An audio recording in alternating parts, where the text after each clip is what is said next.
他只是通過了第3輪玩家考試，卻讓所有的考官和觀眾感到無比震驚，因為他居然獨自幹掉了所有的考生，並一舉成為了 S 級別的玩家。原本他還只是個普普通通的搬運工，在這滿是怪物橫行的時代中，沒有覺醒任何能力的人類就會淪為這種角色。自從深淵出現之後，無數怪物大舉入侵人間，而為了抵禦怪物的入侵，人類紛紛覺醒了特殊的能力。僅憑這股力量，他們擊退了無數的怪物，並對深淵進行了探索。也正因如此，覺醒能力的等級成為了評判個人的標準。只要你的等級夠高，你就能夠過上美好舒適的生活。但這一切都與面前的男人無關，因為35歲的他至今連狀態窗口都無法打開。而在這時，正當他收集完怪物掉落的戰利品之後，卻發現自己身邊早已屍橫遍野，如今就只剩下你一個了。只見面前巨大的怪物正在輕聲低語着：3S 級魔物阿斯摩德斯。而男人剛想對其發起进攻，卻被其抬手間廢掉了一只胳膊。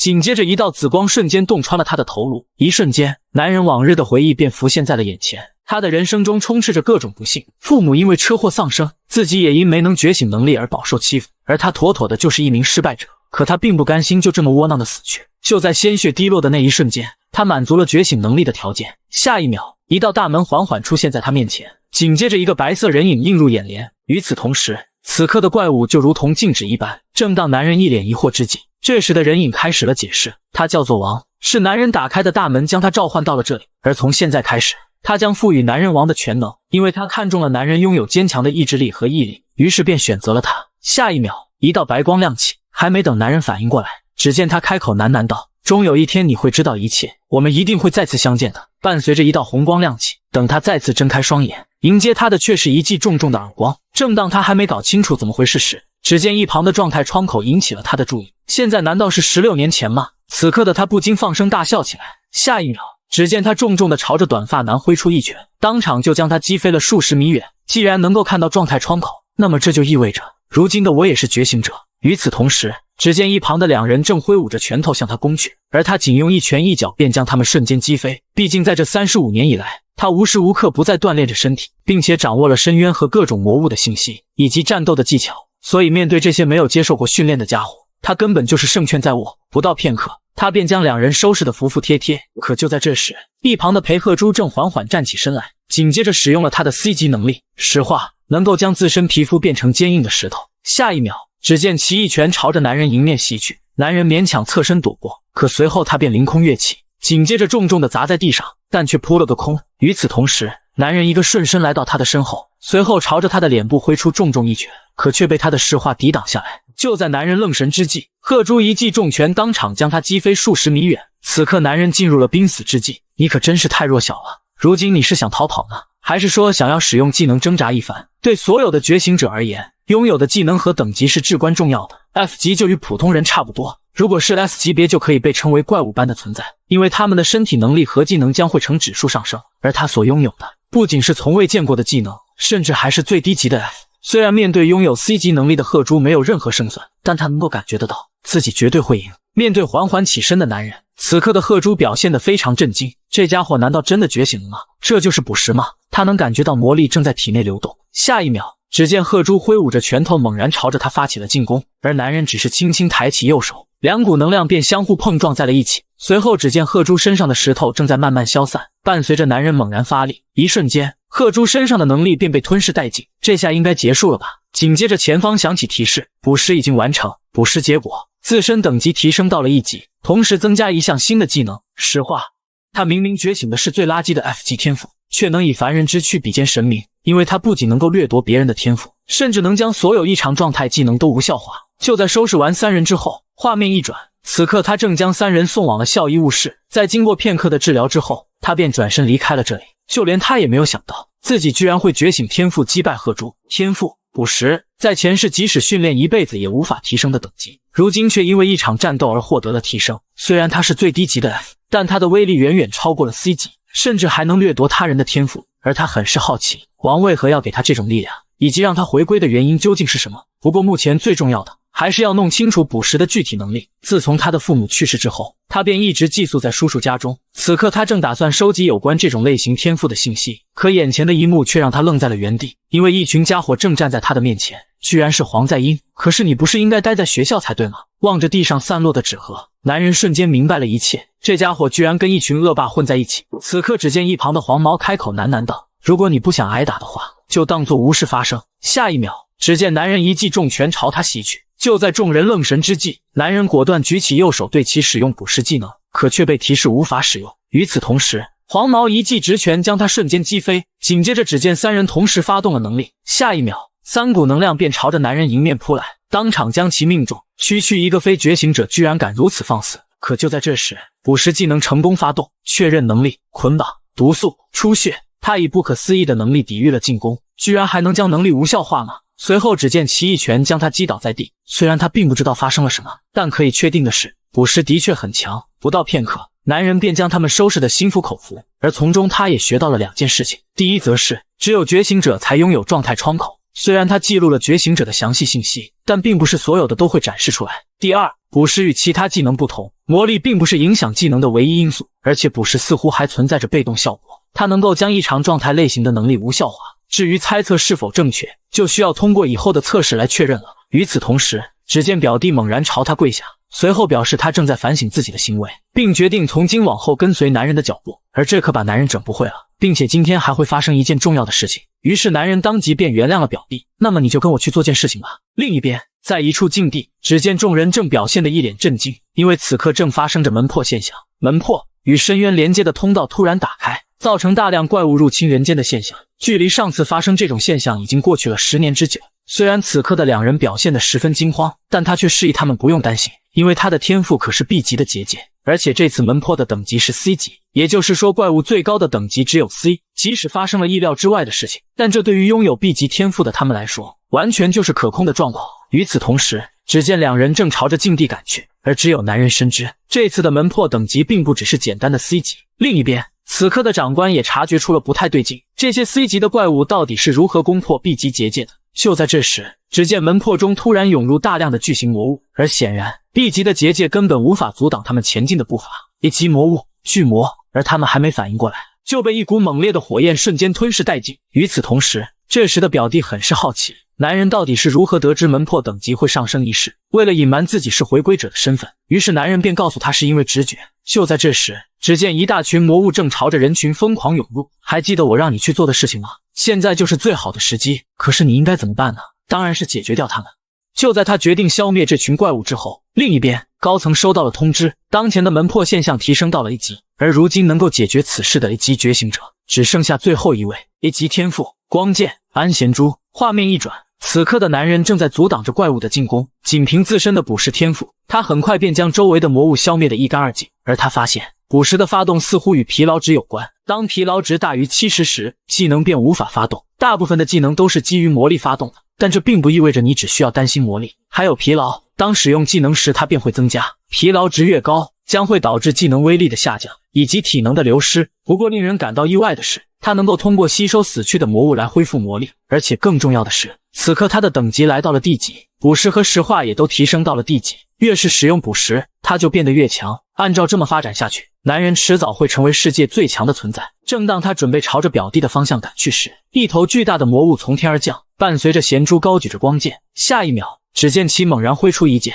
當場便將魔物擊殺。沒想到他居然如此輕鬆就消滅了1級魔物，看起來回歸前解決門破事件的人就是他了。光劍安賢珠，他還是一如既往的強悍，可他為何會出現在這？在男人回歸之前，他應該與巨人奧格在城市的另一端有一場惡戰才對。與此同時，前方傳來技能感知的提示，下一秒，只見一把利刃當場洞穿了賢珠的胸膛，而此刻的他則非常震驚，終於抓到你了，安賢珠。另一邊，表弟望着校醫務室裡的老師陷入了沉思，因為他的任務就是保護崔奈英的安全，畢竟在前世，他就是在參與救助的過程中被魔物所殺，所以表弟必須用自己的睡眠技能讓他入睡，然後將他轉移到安全的地方。至於剩下的事情他會看着辦的。而此刻的他很是好奇，為何男人會知曉這一切？難道他是覺醒了能夠預知未來的天賦嗎？畫面一轉，面對眼前發生的一切，就連男人都表現得非常震驚。此刻賢珠朝着他大聲質問，你到底是誰？身為 A 級果然與眾不同， B 級反派韓尚道，天賦 B 級隱身。在這個世界中，參與犯罪的覺醒者被稱為惡棍，而其中韓尚道是極為危險的人物。可在回歸之前，他們2人並沒有交戰，難道因為我的回歸而改變了未來嗎？與此同時，只見鹹豬當即揮舞着光劍便要朝他砍去，可下一秒，一陣劇烈的抖動傳來，緊接着一頭無比巨大的魔物從地底鑽出，隨後一拳朝着眾人襲去。眼瞅着情況發生了改變，於是韓尚道便將目光轉移到了男人身上，沒想到這裡居然還有觀眾，這可真是太有趣了。那麼你就受死吧！就在敵人對他發起進攻時，他卻是從容不迫地使用石化進行防禦，隨後一腳將其當場踢飛。B 級惡棍，韓尚道，那個臭名昭著的人說的就是你吧？我很高興見到你。緊接着兩人便上演了一場攻防大戰，但很明顯，敵人的利刃無法穿透男人的石化。雖然他並不知道男人為何會知道他，但如果男人太過自信的話，可就大錯特錯了，因為總有意料之外的事情發生。下一秒，只見其當場使用了隱身技能，而男人只能選擇左右揮舞拳頭進行防守，可還是被他抓住了空隙。隨後只見一道斬擊落下，當場砍傷了他的手臂。像你这樣的家伙，我們不知道獵殺了多少。那些總以為自己擁有無敵的技能，每當自身的弱點暴露時，總會想着逃跑。在你死前給你最後一句忠告，每個技能都存在弱點。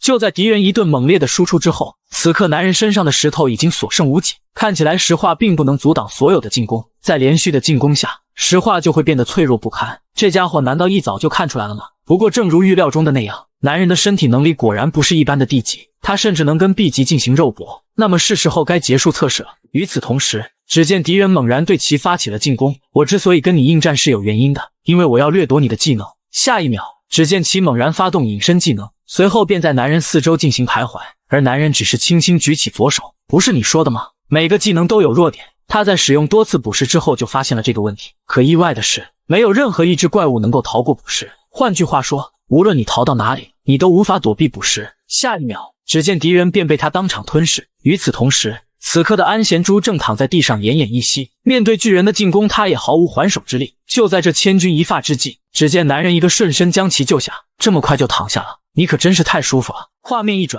男人帶着表弟回到了家裡，而他們對於兩人的安危表示非常擔心，畢竟發生了那麼危險的事情。與此同時，世界各地紛紛發出了通知，门破现象已經完全解除，而那些英雄也都及時得到了救治。面對撲面而來的採訪，此刻的安賢珠痛苦地表示，擊敗巨人的英雄另有其人，不過由於並未發現巨人的身體，所以眾人還是表現得有些擔憂。望着手機裡並未提到男人半點信息，此刻的他終於舒了一口氣。那麼接下來就該進入下一階段了。雖然如今的他擁有了3個技能，但以目前的水平來看，他是很難同時使用3個技能的。不僅魔力很快就會消耗乾淨，就連疲勞值也容易達到上限。因此最好的解決辦法便是魔藥，能夠恢復魔力以及疲勞的藥水。但魔藥的價格極其昂貴，而且探索副本是需要得到許可的。為此男人只有一個選擇，那便是探索還未被發現的副本。 B 級魔物蜘蛛姐妹，如果只是簡單的 B 級魔物，那麼它需要吸收幾百隻才能進行等級提升。下一秒，只見他們猛然朝着男人發起了進攻。面對眼前巨大的絲球，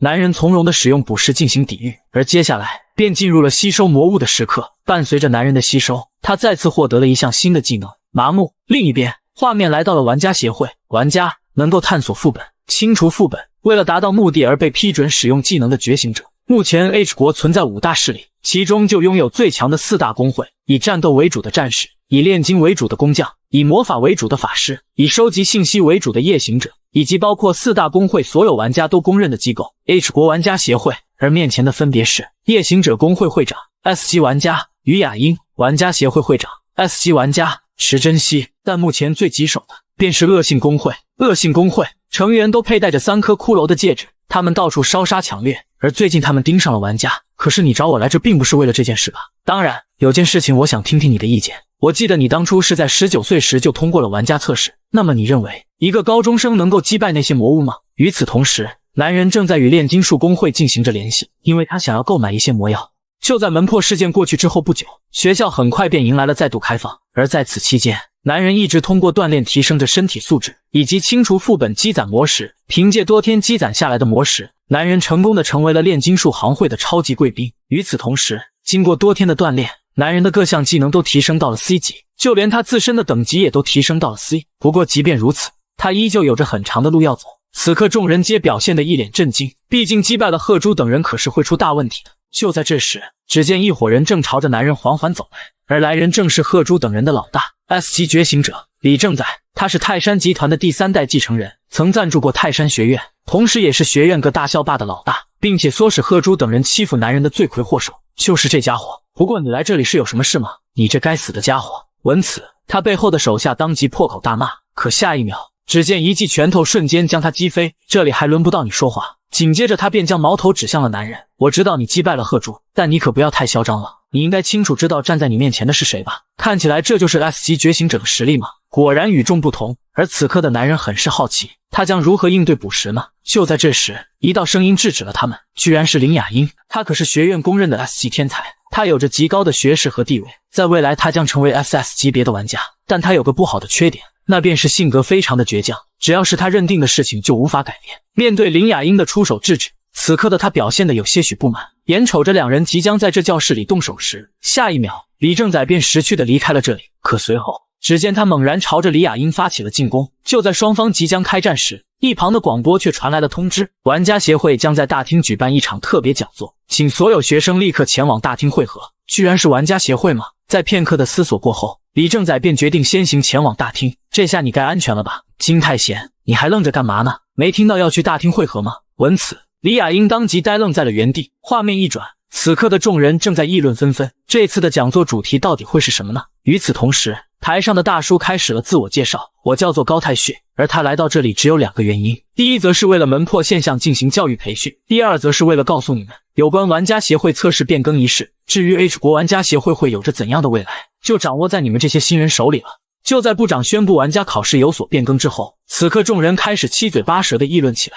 隨後部長便對此舉做出解釋，由於近期門破事件頻繁發生，導致副本和怪物的數量急速上升，如今玩家協會已經出現了人手不足的情況，所以從今天起將開始允許高中生參加玩家考試。聞此，眾人紛紛表示非常震驚，他們將根據綜合數據挑選出最優秀的人才。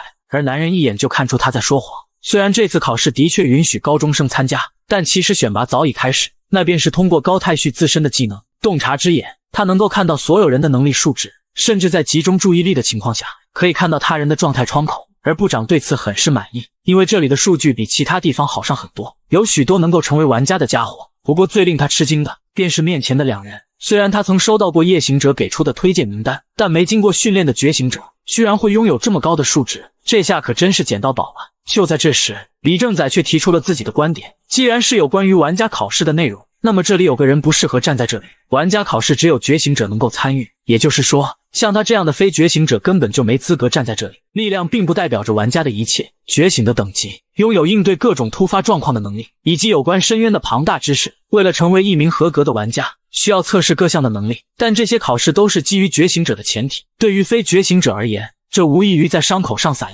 而男人深知，他所做的一切都只是想確認自己是否覺醒的能力。雖然李雅英想要制止他的行為，但一想到男人根本不領情，於是便打消了這個念頭。面對咄咄逼人的李正宰，此刻男人表現得毫不在意，因為他早就想好了應對的辦法，並非一定要讓他親眼看到才能得到參與考試的資格。而部長則表現得有些意外，沒想到身為 S 級覺醒者居然會欺負一個弱者。可當他朝着男人使用洞察之眼時，他卻感到非常震驚，因為他居然無法看穿男人的能力數值。就在這時，只見男人開口喃喃道，既然非覺醒者沒必要參與的話，那我選擇主動離開這裡。而此刻的部長仍舊感到非常震驚，無論是協會會長還是工會會長劉雅英，在他們身上都從未出現過這種情況，可唯獨發生在了這種小鬼身上。望着男人漸行漸遠的背影，部長無論如何都無法看穿他的數值。伴隨着男人輕蔑的一笑，只見數值得到了確認，然而卻讓他當場呆愣在了原地，因為他的數值居然高達5096。畫面一轉，此刻金太賢正在查找着有關王的線索，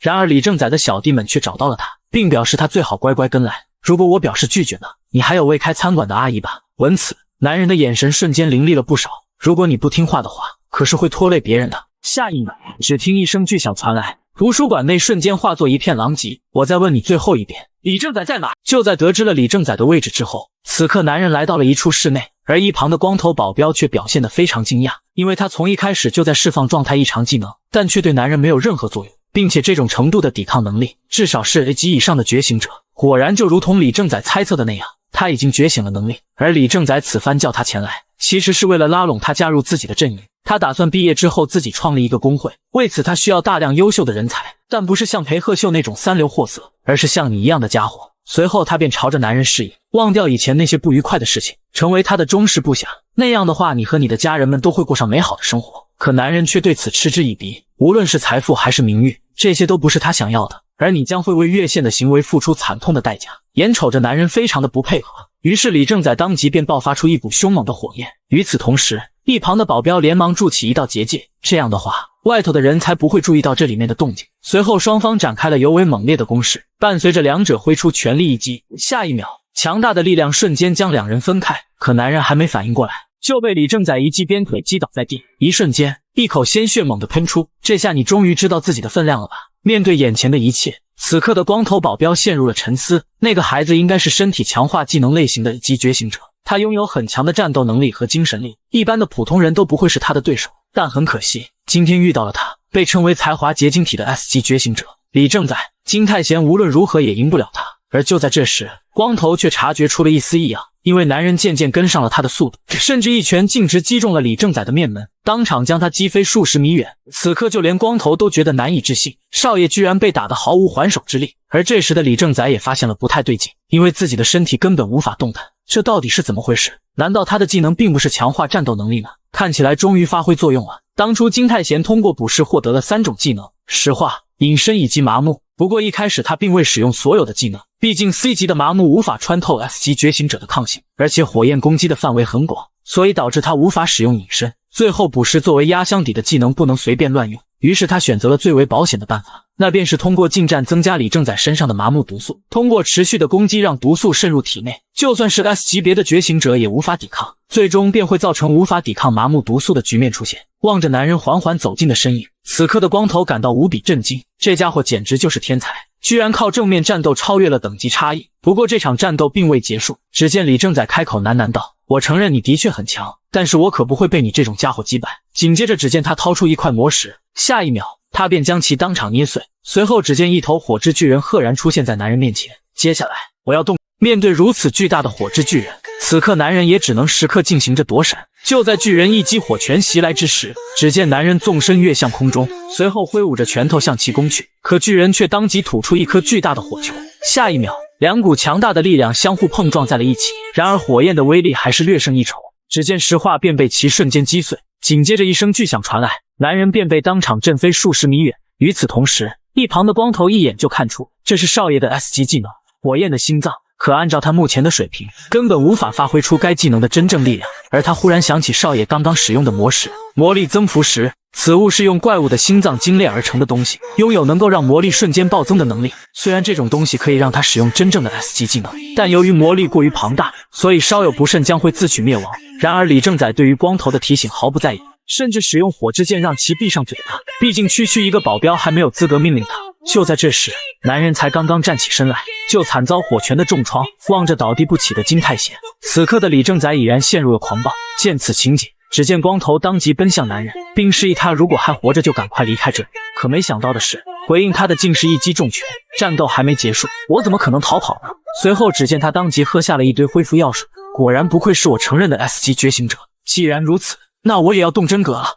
另一邊，部長高太旭向会長匯報了有關學校的情況，而他卻表現得非常震驚。這些數值都是真的嗎？當然，李正宰是1900，李雅英則是2300，他們都是 S 級別的覺醒者，沒經過訓練就已經是堪比 A 級玩家的級別，這種程度就相當於倔國的聖女級別。聖女代表倔國的主要玩家之一，首次檢測覺醒數據就高達2500以上的怪物，而像金泰賢這種家伙，簡直就是怪物中的怪物。難道會是他的錯覺嗎？無論如何，部長高太旭都需要親自確認一下。與此同時，此刻的光頭正一臉的難以置信，因為男人正不斷吸收着李正宰身上的火焰，就連李正宰也不敢相信眼前所發生的一切，他居然輸給了金泰賢這種家伙。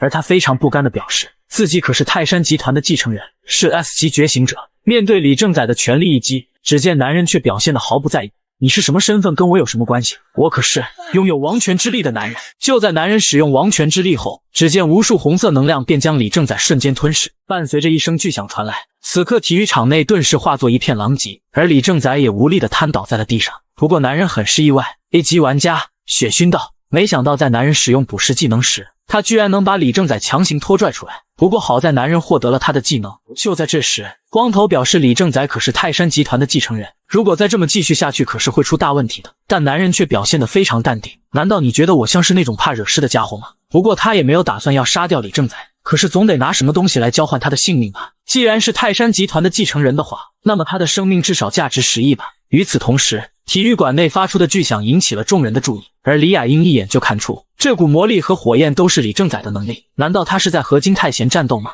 隨後只見他急匆匆地朝着體育館內跑去。此刻的他非常後悔，當初他就應該阻止李正宰的行為，拜托了金泰賢，你一定要平安無事。畫面一轉，此刻的李雅英正一臉的難以置信，你來的剛剛好，我正好需要個人將他搬到医務室。正當他想要知道這到底是怎麼回事時，男人卻表示他可能是從樓梯上摔下來了吧，並交代他不要讓任何人知道他曾出現在這裡。隨後他便轉身離開了這裡。另一邊，此刻的男人終於鬆了一口氣，不過好在事情全都得到了解決。可是這又是個什麼東西呢？魅力值獲得5點，新增技能君主的心臟 C 級。不過魅力不是一人專屬的能力值嗎？為什麼捕食完李正宰之後會出現這個，並且還不是火焰心臟？君主的心臟能夠提高团队成員的能力值，李正宰還有这樣的技能嗎？不過這也太棒了吧！要知道这種技能可是非常稀有的存在，能夠影響整個隊伍的技能等級，而且他允許和所有技能組合使用。真沒想到會遇到這麼好的事情。就在這時，只見幾輛轎車瞬間停在了男人面前，而來者便是玩家協會部長高太旭。雖然他有很多問題想要詢問男人，但他目前最好奇的便是，你剛剛到底在體育館內做了什麼？另一邊，光頭保鏢將所有事情匯報給了泰山集團的社長，打傷了我的兒子還要我買下他的生命嗎？真是太有趣了。隨後會長便答應了男人的要求，不過既然事情已經發展到了這個地步，那麼我也要找回我的面子。伴隨着他響指一打，只見2道人影赫然出現在他面前，而光頭卻是大驚失色。可是對方只是個孩子，閉嘴，我討厭沒用的家伙。此人便是泰山集團社長 S 級玩家李正秀。另一邊，此刻男人面對部長的提問表示非常疑惑，他是指剛才發生在體育館內的動靜，還是之前講堂上發生的事呢？不過他應該不會為了剛才那點小事來找我吧。於是男人便試探性的發問，難道你指的是剛才發生的爆破嗎？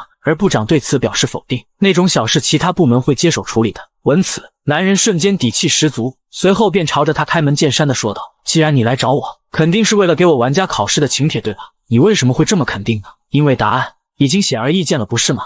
就在男人展現出自己的全部實力之後，只見眾人當即呆愣在了原地，因為他的數值居然比之前還要高上不少，這就意味着上次的數值也是真實的。這家伙到底是誰？畫面一轉，男人將參加玩家考試的消息告訴了表弟。聞此，他當即呆愣在了原地。言歸正傳，泰山集團應該會解決體育館內發生的事情，從而減少高太旭對男人的懷疑。如今的他應該好好準備1個月後的玩家考試。就在這時，一通電話引起了他的注意。與此同時，兩人正鬼鬼祟祟地注視着男人的家，而他們很是不解，為何協會的玩家會保護一個高中生？看起來他應該是參加本次考試的考生。來者便是被稱為黑白兄弟的刺客。黑，技能隱身，身體強化；白，技能隱身。而接下來，他會讓男人知道什麼叫做真正的覺醒者。就在這時，只聽身後傳來一聲悶響，該死！你到底是誰？然而回應他的卻是一記襲擊，我就是你們口中的高中生。而在幾個小時之前，光頭聽到男人提出的條件之後很是震驚，畢竟10億可不是他能隨便決定的小事。當然，男人深知這一點，他只是希望光頭能夠盡量辦成此事。而為了防止光頭出現叛變，於是他要求光頭帶上這個東西——覺醒者的盟約，通過覺醒者的魔力做出的簽約方式，違反時將會永遠受到懲罰。除開剛剛的10億，光頭還需要盡力處理體育館發生的事情。如果對方想要報復他的話，必須提前告知。而男人也是通過光頭的匯報，才得知了刺客的到來。就在這時，面對敵人如此猛烈的進攻，只見男人游刃有餘地進行着躲閃。下一秒，男人瞅準時機，奮力揮出一拳，卻被其輕鬆閃躲。緊接着，只見他重重地朝着男人砸去，然而卻撲了個空。就在他愣神之際，只見男人早已順身來到他的頭頂。看來你們除了隱身之外，就沒有任何能力了。另一邊，夜行者正與協會會長討論着有關玩家考試一事，而他聽到了一件有趣的事情。據說高太旭部長扔下了所有的 S 級覺醒者，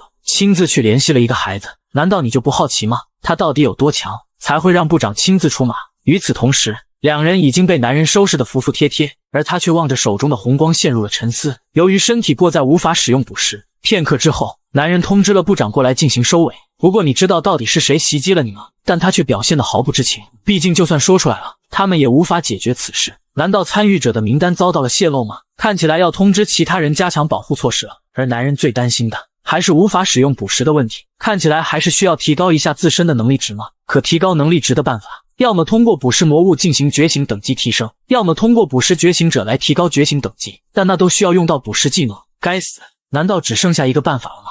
就在男人想到提升能力值的办法後，此刻他轉身便來到了國內最棒的健身房內。不過這可不是什麼人都能隨便進來的。面對女人的質疑，金泰賢當即便掏出了身上唯一的黑卡，而他一眼就認出這是4大公會之一煉金術師的 SVIP 卡。為什麼這種家伙會擁有這種東西？而且如果貿然將他們放進去的話，說不定會出什麼大問題。就在這時，一道聲音喊住了他們，來者便是健身房中的 B 級健身教練，人稱新手夢魇的最強鋼鐵。此刻他正瘋狂展示着自己的肌肉，然而男人卻對其毫不在意，這可引起了他的不滿。難道你比我強嗎？如果你不相信的話，不妨跟我打個賭吧，輸的人承包健身房1年的會費。聞此，他當即便答應了下來。畫面一轉，兩人帶上了虛擬設備，這是虛擬訓練項目虛擬波特，它是深淵的仿製品。參與者需要背負最重行李的同時，在最短的時間內擊敗 B 級魔物，並抵達最終目的地。這通常是健身房內最受歡迎的比賽方式。與此同時，最強鋼鐵率先開始了行動。面對眼前巨大的魔物，僅只是揮出一拳，便將魔物當場擊殺。而且他背負的重量超乎了男人的想象。按照這麼發展下去，健身房1年的會費簡直就是唾手可得。可就在這時，一道亮光引起了他的注意。下一秒，只見一道人影閃過，男人便瞬間扭轉了局勢。面對眼前撲面而來的魔物，他依舊表現得非常從容。伴隨着他使出全力一擊，只見所有的魔物瞬間變化為了烏有。這下可把最強鋼鐵都看得目瞪口呆。片刻之後，最強鋼鐵終於抵達了目的地。此刻只見男人開口喃喃道：“這是一場不錯的比賽，不過希望你能夠遵守承諾。”畫面一轉，時間很快便來到了玩家考試當天，而國內所有不同年齡層次的人才都來到了這裡。其中備受瞩目的覺醒者便是近戰中近乎無敵的存在，A級鐵拳洪正旭，擁有出色戰鬥能力的人才；A級德魯伊李吉山，被稱為釜山無人能敌的雷神；S級申潤福，以及此次考生中覺醒數據最高的聖女級星星 S 級李雅英等等，還有許多人才參加着這場考試。就在這時，一名新人正抱怨着採訪不太順利。SY 經濟新人记者，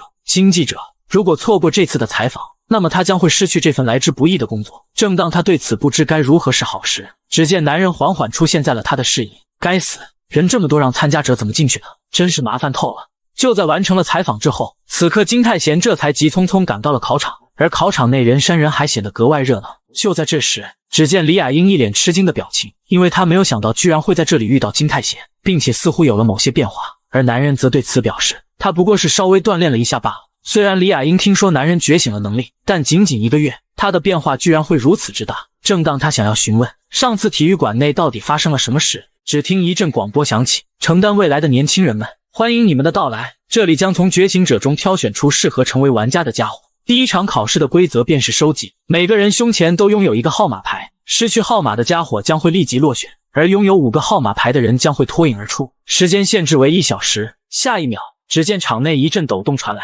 整個比賽場上都發生了翻天覆地的变化。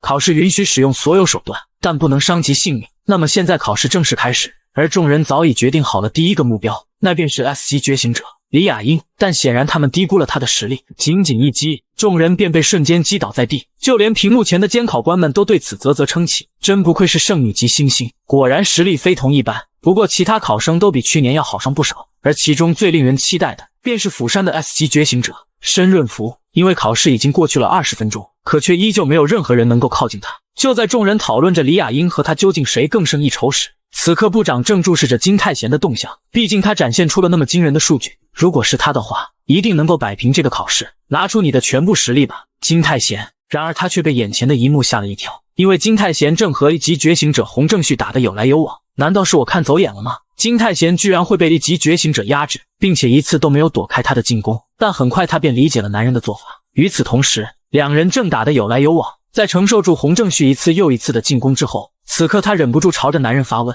實話本就比鋼鐵要低的，你還一直故意挨打，你到底有何用意？就在這時，只見男人瞬間爆發出一股魔力，看起來挨打還是有用的。在歷經1個月的訓練之後，捕食的限制還是沒有解除，這就意味着能力值仍然不夠。提高能力值的辦法就是盡可能的讓肉體接近極限，竭盡全力的戰鬥就是最好的訓練辦法。所以对他來說，他的訓練從未結束。伴隨着他揮出全力一擊，只見洪正旭應聲倒在了地上。至此，金泰賢終於拿到了第2張號碼，而屏幕前的高泰旭正放聲大笑起來。他果然不是一個正常的家伙，在如此大規模的戰鬥中使用這種訓練方法，他可真令人吃驚啊。不過現在才是重點，如果說他是為了能力值而戰，那麼剛才的戰鬥已經消耗了太多的體力，為了保留體力，他應該會專門尋找弱者。然而下一秒，部長卻表現得極為震驚。與此同時，眾人紛紛都對眼前的一幕表示擔憂，因為區區 C 級覺醒者居然也想挑戰 S 級嗎？此刻男人已經站到了申潤福的對面，而這時的他已經擁有了147個號碼。望着擁有眾多號碼的申潤福，男人做出了一個大膽的決定，接下來只需要打敗你就行了。就在男人決定好目標之後，此刻双方各自展開了尤为猛烈的攻勢。面對撲面而來的雷電之力，只見男人十分敏捷地將其躲閃開來，伴隨着雷神抬手一指，又是一波雷電朝着男人攻去，但都被他輕鬆閃開。與此同時，只見男人當即使用石化踢向雷神，但卻未對他造成任何傷害。不過他還是給了男人些許稱讚，畢竟能夠近他身的家伙已經不多了。伴隨着一聲巨響傳來，只見男人瞬間便被甩飛了出去，就連他也沒有想到，被稱為雷神的申潤福居然會這麼難纏。周身強大的雷電之力不僅能夠阻擋所有的進攻，並且其強大的力量能夠讓他同時實現近戰和遠戰。而此刻的男人正在思考着，在不能使用捕食的情況下，究竟應該如何突破他的防禦。就在這時，只見申潤福主動朝着男人發起了進攻，而男人側身將其躲閃，可沒想到卻被其一腳攔住了去路。緊接着便是申潤福的連續打擊，無奈他只能選擇後撤進行回避。可就在這時，伴隨着他雙手一揮，只見無數雷電之力頓時傾瀉在男人身上，而此刻的申潤福則不斷對他進行着嘲諷。下一秒，只見男人當即便使用了石化技能，緊接着無比巨大的石拳徑直朝着雷神揮去，可僅是抬手之間，他便將其瞬間摧毀。伴隨着一陣強光襲來，此刻男人頓時失去了視野。而在這時，雷神正高舉着右手，下一秒，一股無比強大的雷電之力便徑直擊打在了男人身上。不過男人卻僅憑強大的意志將其接了下來，就連申潤福都對此感到非常意外。他原以為參賽者都是些三流貨色，唯一能夠跟他較量的也就只有李雅英一人，可他沒想到的是，居然還存在這種家伙。就在這時，只見一發石子朝着他迎面飛來，當場便擊中了他的額頭。而就在他愣神之際，男人早已一個瞬身來到他的身後，伴隨着男人全力一揮，只見無數石子瞬間擊打在了雷神身上。而他很是不解，為何男人的進攻會奏效？的確，石化技能根本無法穿過他的雷電防禦，就算是最高等級的石化，只要是觸碰到雷電的瞬間就會被全部擊碎。但玩家考場卻有所不同，因為這裡使用了能夠扛住玩家力量的特殊材質，雖然它可能會破碎，但它永遠不會消失，所以他只需將這個東西當成兵器使用，就能成功突破雷神的防禦。至於申潤福，你根本就不是我的對手。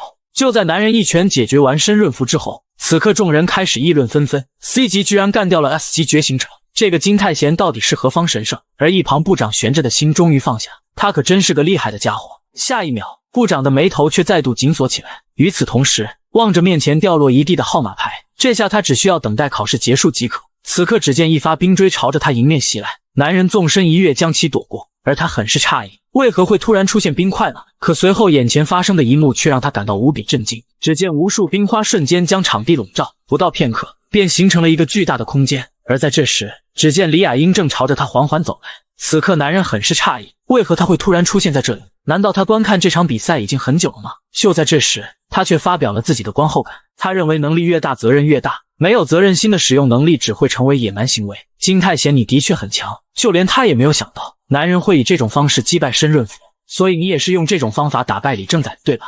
下一秒，只見巨大的冰柱從天而降，緊隨其後的便是無數冰柱紛紛墜落，而男人面對此景也只能奮力躲閃。就在這時，只見李雅英一記飛踢便將男人瞬間擊飛。他也曾信任過男人，認為他和李正宰是不一樣的家伙，不會因為個人利益而魯莽行事。可自從他看到男人的戰鬥之後，他才知曉了一切。無論是李正宰還是裴鶴秀，他們身上的傷全都是男人所為。伴隨着一顆巨大的冰柱拔地而起，隨後只見男人重重地摔倒在了地上。就是因為男人濫用能力，才導致他們現在還躺在病房內。不過那也是他們咎由自取，所以他不會舉報男人的行為。但他希望金泰賢可以放棄玩家考試，因為他沒有成為玩家的資格。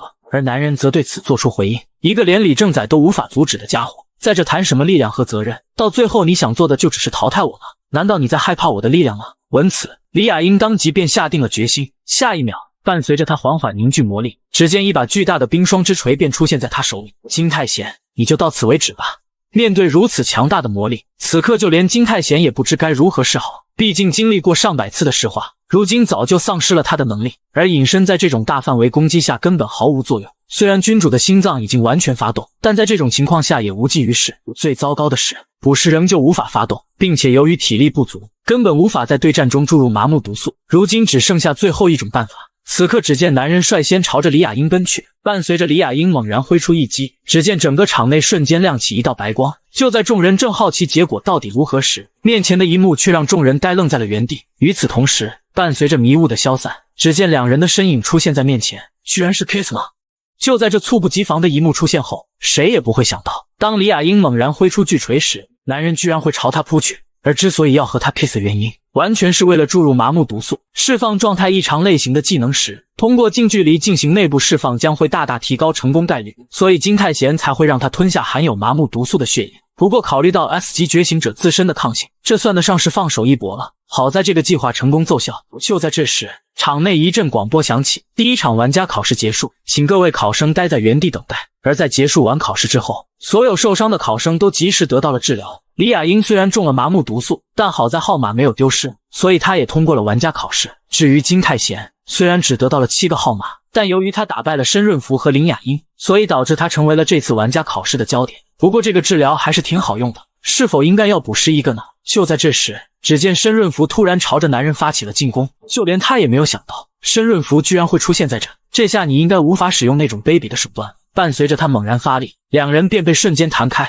此刻一旁的眾人正樂此不疲地觀看着他們，而下一秒，突如其來的雷電便降臨在他們身上。接下來就讓我們堂堂正正的打一架吧。正當兩人的大戰一觸即發時，一股無形的力量瞬間襲來，當場便將申潤福壓倒在了地上。此刻他正疼得仰天長笑起来，而男人則是一臉的難以置信。就在這時，只見眼鏡男正朝着他們緩緩走來。該死，你們就不能消停會嗎？而男人一眼就認出，此人正是 S 級玩家朴成振，他是玩家協會中最優秀的玩家之一，未來將會成為雙 S 級別的玩家。此刻他很是意外，居然還有人能夠站在他面前。伴隨着他猛然發力，只見金泰賢身上的沉重感不斷加重，就連他也沒有想到 S 級別的覺醒者和玩家之間的實力差距會如此之大。而朴成振則表現得有些許震驚，畢竟這種程度就連老玩家也難以承受。就在他準備再次發力時，一旁的醫生及時制止了他的行為。在經過醫生的一番思想教育之後，此刻他詢問起了男人的名字，而男人也對此做出回應：我叫金泰賢，看來你就是擊敗了2位 S 級的新起之秀，這真是太有趣了。你的目標一定是成為 S 級玩家，对吧？我會在終點等着你的到來。畫面一轉，此刻眾人迎來了第2場玩家考試，而這場考試的內容非常簡單，那便是通過他身後的大门進入地級副本。聞此，眾人皆感到非常震驚，居然是真正的副本吗？而規則便是每5名考生為1組，在玩家監考官的帶領下攻略副本。進入副本之後，考生所有的一舉一動都會被進行評估，內容涉及到戰鬥、觀察、知識以及醫療輔助行動。協會將會提供需要的兵器和消耗品。那麼接下來就請按順序進入大門。而此刻的男人則表現得一臉輕鬆，畢竟有玩家在場，基本上不會出現太大的問題，除非遇上雙重副本。阿波卡利普托，那是一個 S 級別的副本，最初是在玩家考試中的地級副本裡發現它的存在，剛進入副本，考試隊伍就遭到了團滅，這也導致了後來許多還未發現的副本被禁止進入。如果男人能夠提前阻止他就好了，不過又有誰会相信他呢？而且如今的他還有自己的事情要做，只要男人不是第一個發现雙重副本的人，那麼他肯定能夠找到存活下來的办法。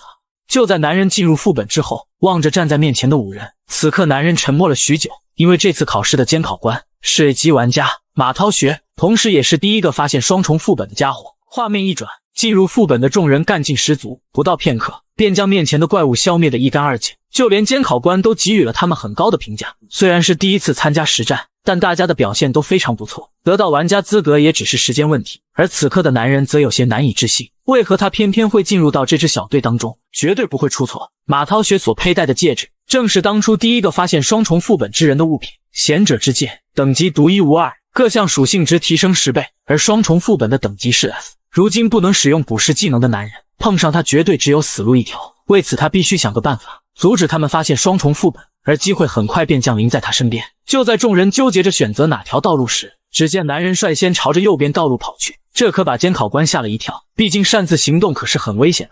但為了不讓他們發現雙重副本，所以男人也只能出此下策。可很快他便會後悔自己做出的決定。只見一道空間之門赫然出現在众人眼前，為何副本內部還有一道空間之門？而男人一眼就認出，這就是雙重副本阿波卡利普托。該死，沒想到繞來繞去還是來到了這裡。就在隊友正準備上前探查一番時，只見男人當即便制止了他的行為，畢竟副本內部居然出現了新的洞口，這不是很奇怪嗎？出現這種特殊情況，不是應該先向協會進行匯報嗎？當然，就連監考官也是第一次遇到這種情況，但思索片刻之後，他還是決定先進入探索一番。因為洞口散發的魔力僅有D級，而且就算出了什麼問題，也還有A級玩家在場。再者，如果真的是特殊事件，那麼進入裡面探索可是能夠得到不少分數的。這可把男人嚇了一跳。可是這不是違反了原則嗎？但卻遭到了考官的反駁。金太賢，你連團隊合作都不懂的家伙，有資格說這種話嗎？聞此，眾人當即便開始對男人聲討起来。伴隨着考官打下一记響指，只見一道白光亮起，而等到男人再次睜開雙眼，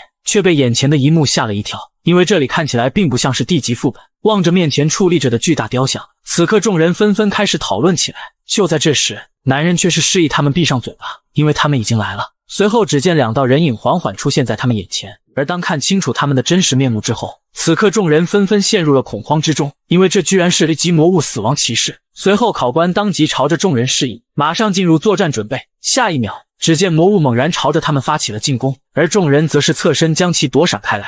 緊接着考官開始分配各自的任務，由他使用魔法牽制住敵人，眾人則瞅準時機對其造成傷害，而持有盾牌的家伙則需要站到前方抵禦魔物的进攻。在經過众人片刻的努力過後，他們終於消滅了1級魔物。就連他們也沒有想到自己居然能夠戰勝1級魔物。正當他們沉浸在勝利的喜悅當中時，而男人卻發現了不太對勁。片刻之後，眾人再次清理完了一波魔物，此刻他们早已累得气喘吁吁，可魔物的数量並未減少，因為每消滅一波魔物，下一次他們就會成倍的出現。按照這麼發展下去，眾人遲早都會死在這裡。就在這時，男人表示自己發現了奇怪的地方，而考官很是不解，這家伙到底是怎麼回事？戰鬥這麼久都不會疲憊嗎？並且他還發現了這門非常危險。而他們不知道的是，如果不是君主的心臟這項技能提高了他們的能力值，眾人早就葬身於此了。那麼你覺得奇怪的地方是？雖然只是他的推測，但這應該不是死亡騎士。聞此，眾人對此表示無法接受，而他接下來要做的就是親自去確認一下。隨後他便揮舞着巨劍朝着魔物奔去。面對敵人的圍攻，只見他縱身躍向空中，緊接着舉起手中的巨劍，奮力朝着雕像扔去。伴隨着一聲巨響傳來，只見雕像應聲碎裂開來。與此同時，周圍的死亡騎士瞬間消失，隨後整個場景都發生了翻天覆地的变化。這居然是幻影啊！幻影陷阱，這是讓我們與假象敵人進行戰鬥的陷阱，為的是消耗我們的體力。此刻眾人對此表示難以接受，畢竟他們戰鬥了這麼久，居然只是幻影。但考官很是好奇，因為他並未和死亡騎士打過，為何會知道這是陷阱呢？當然是因為直覺啊，畢竟死亡騎士可不會這麼弱小。隨後他便叮囑着眾人，趕快離開這裡吧，不然你們都會死在這裡的。然而雖然摧毀了幻影陷阱，但情況並沒有好轉，因為雙重副本的出現，導致副本內部的空間變得完全不同，並且由於剛才的戰鬥，此刻的眾人早已傷痕累累，如今唯一的希望便是找到副本的出口。在經過片刻的搜索過後，他們終於找到了一扇大門，雖然開啟擁有一定程度的危險，但眼下他們也別無他法。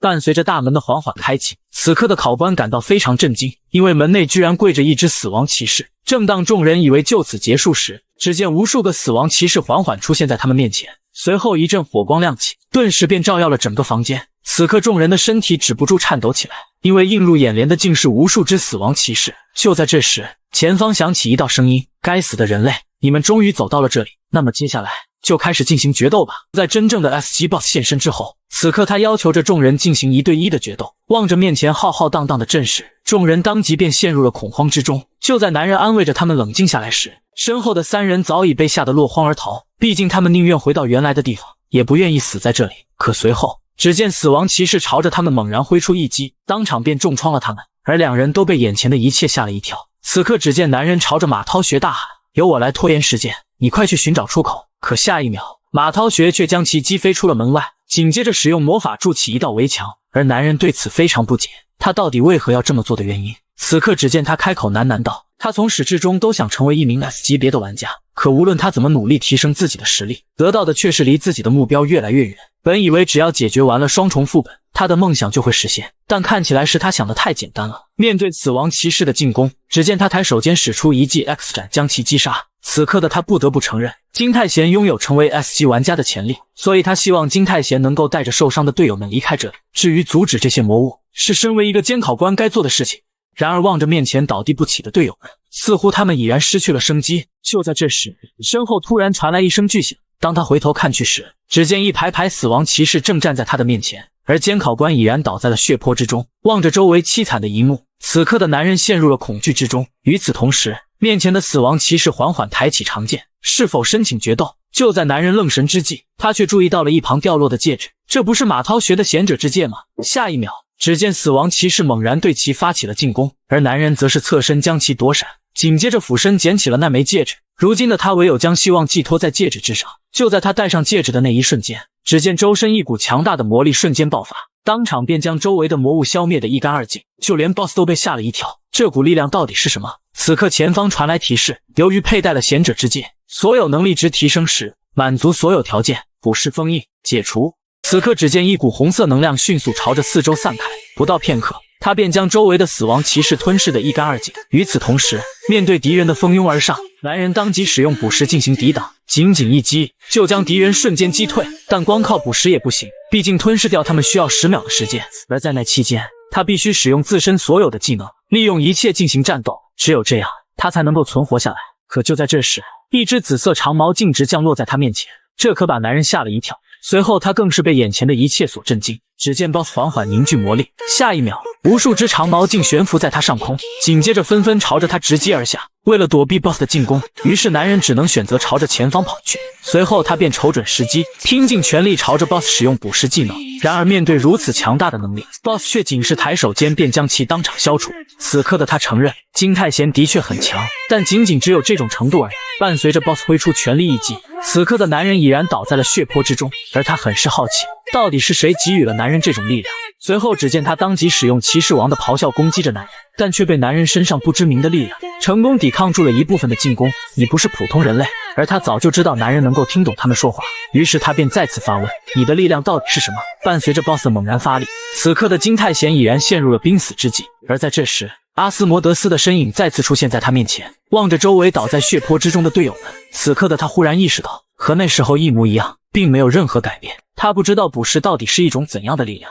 為何自己突然能夠聽懂魔物的語言？他明明得到了力量和機會，卻什麼都沒能改變。為什麼王會給予我這種力量？就在這時，一道熟悉的聲音從他耳邊響起，隨後一道身影緩緩出現在他面前。我已經告訴過你了，我只是欣賞你的意志和韌性而已，你不需要改變自己，只需要繼續勇往直前就行。下一秒，男人猛然睜開雙眼。就在 BOSS 即將揮出致命一擊時，此刻無數紅色能量紛紛朝着四周攻去，所到之處皆吞噬殆盡。這時的 BOSS 才意識到情況不對，難道這家伙想用身體讓技能暴走嗎？伴隨着他的一聲吶喊，只見體內的魔力瞬間暴增。見此， BOSS 當即來了興趣，隨後他便朝着男人揮出全力一擊，但卻被男人輕鬆抵擋下來。你不是很想知道這股力量是什麼嗎？那麼就親自去了解一下吧。伴隨着他的猛然發力，此刻捕食技能提升到了 B 級，緊接着只見一股魔力瞬間擊打在 BOSS 身上，當場將他震飛數十米遠。與此同時，男人拾起一旁的巨劍，隨後瞬步來到 BOSS 身前，並對他進行了多次揮砍。此刻的 BOSS 勃然大怒，當即召喚出一堆兵器朝着男人攻去，而他卻只是緩緩抬起右手，緊接着猛然揮出全力一擊。下一秒，只見一頭紅色巨龍朝着 BOSS 飛撲而去。就在他對此感到無比震驚時，此刻男人開口喃喃道，我不是人類，而這股力量是王者之力。伴隨着他猛然發力，只見 BOSS 當即便被吞噬得一乾二淨。隨後前方傳來提示，增加新的技能，騎士王的霸氣。此刻外面的众人正神色凝重地望着洞口，因為經過重新測定，副本被判定為了等級 S。該死，為何地級副本會突然變成 S 級？這樣下去大家都会死在這裡的，畢竟僅憑他一人根本無法將其攻略。就在這時，副本洞口突然傳出陣陣紫光，正當眾人以為怪物即將來襲時，下一秒，一道身影緩緩出現在眾人眼前。金泰賢終於回到了這裡。畫面一轉，在金泰賢的努力之下，所有的考生全都安全撤離了副本，考試結果由離開副本前的成績來決定，而那些死者則全部得到了妥善安置。至於是誰攻略了雙重副本，高層們則決定不對外公布，畢竟如果將事實公之於眾的話，將會給金泰賢帶來巨大的麻煩。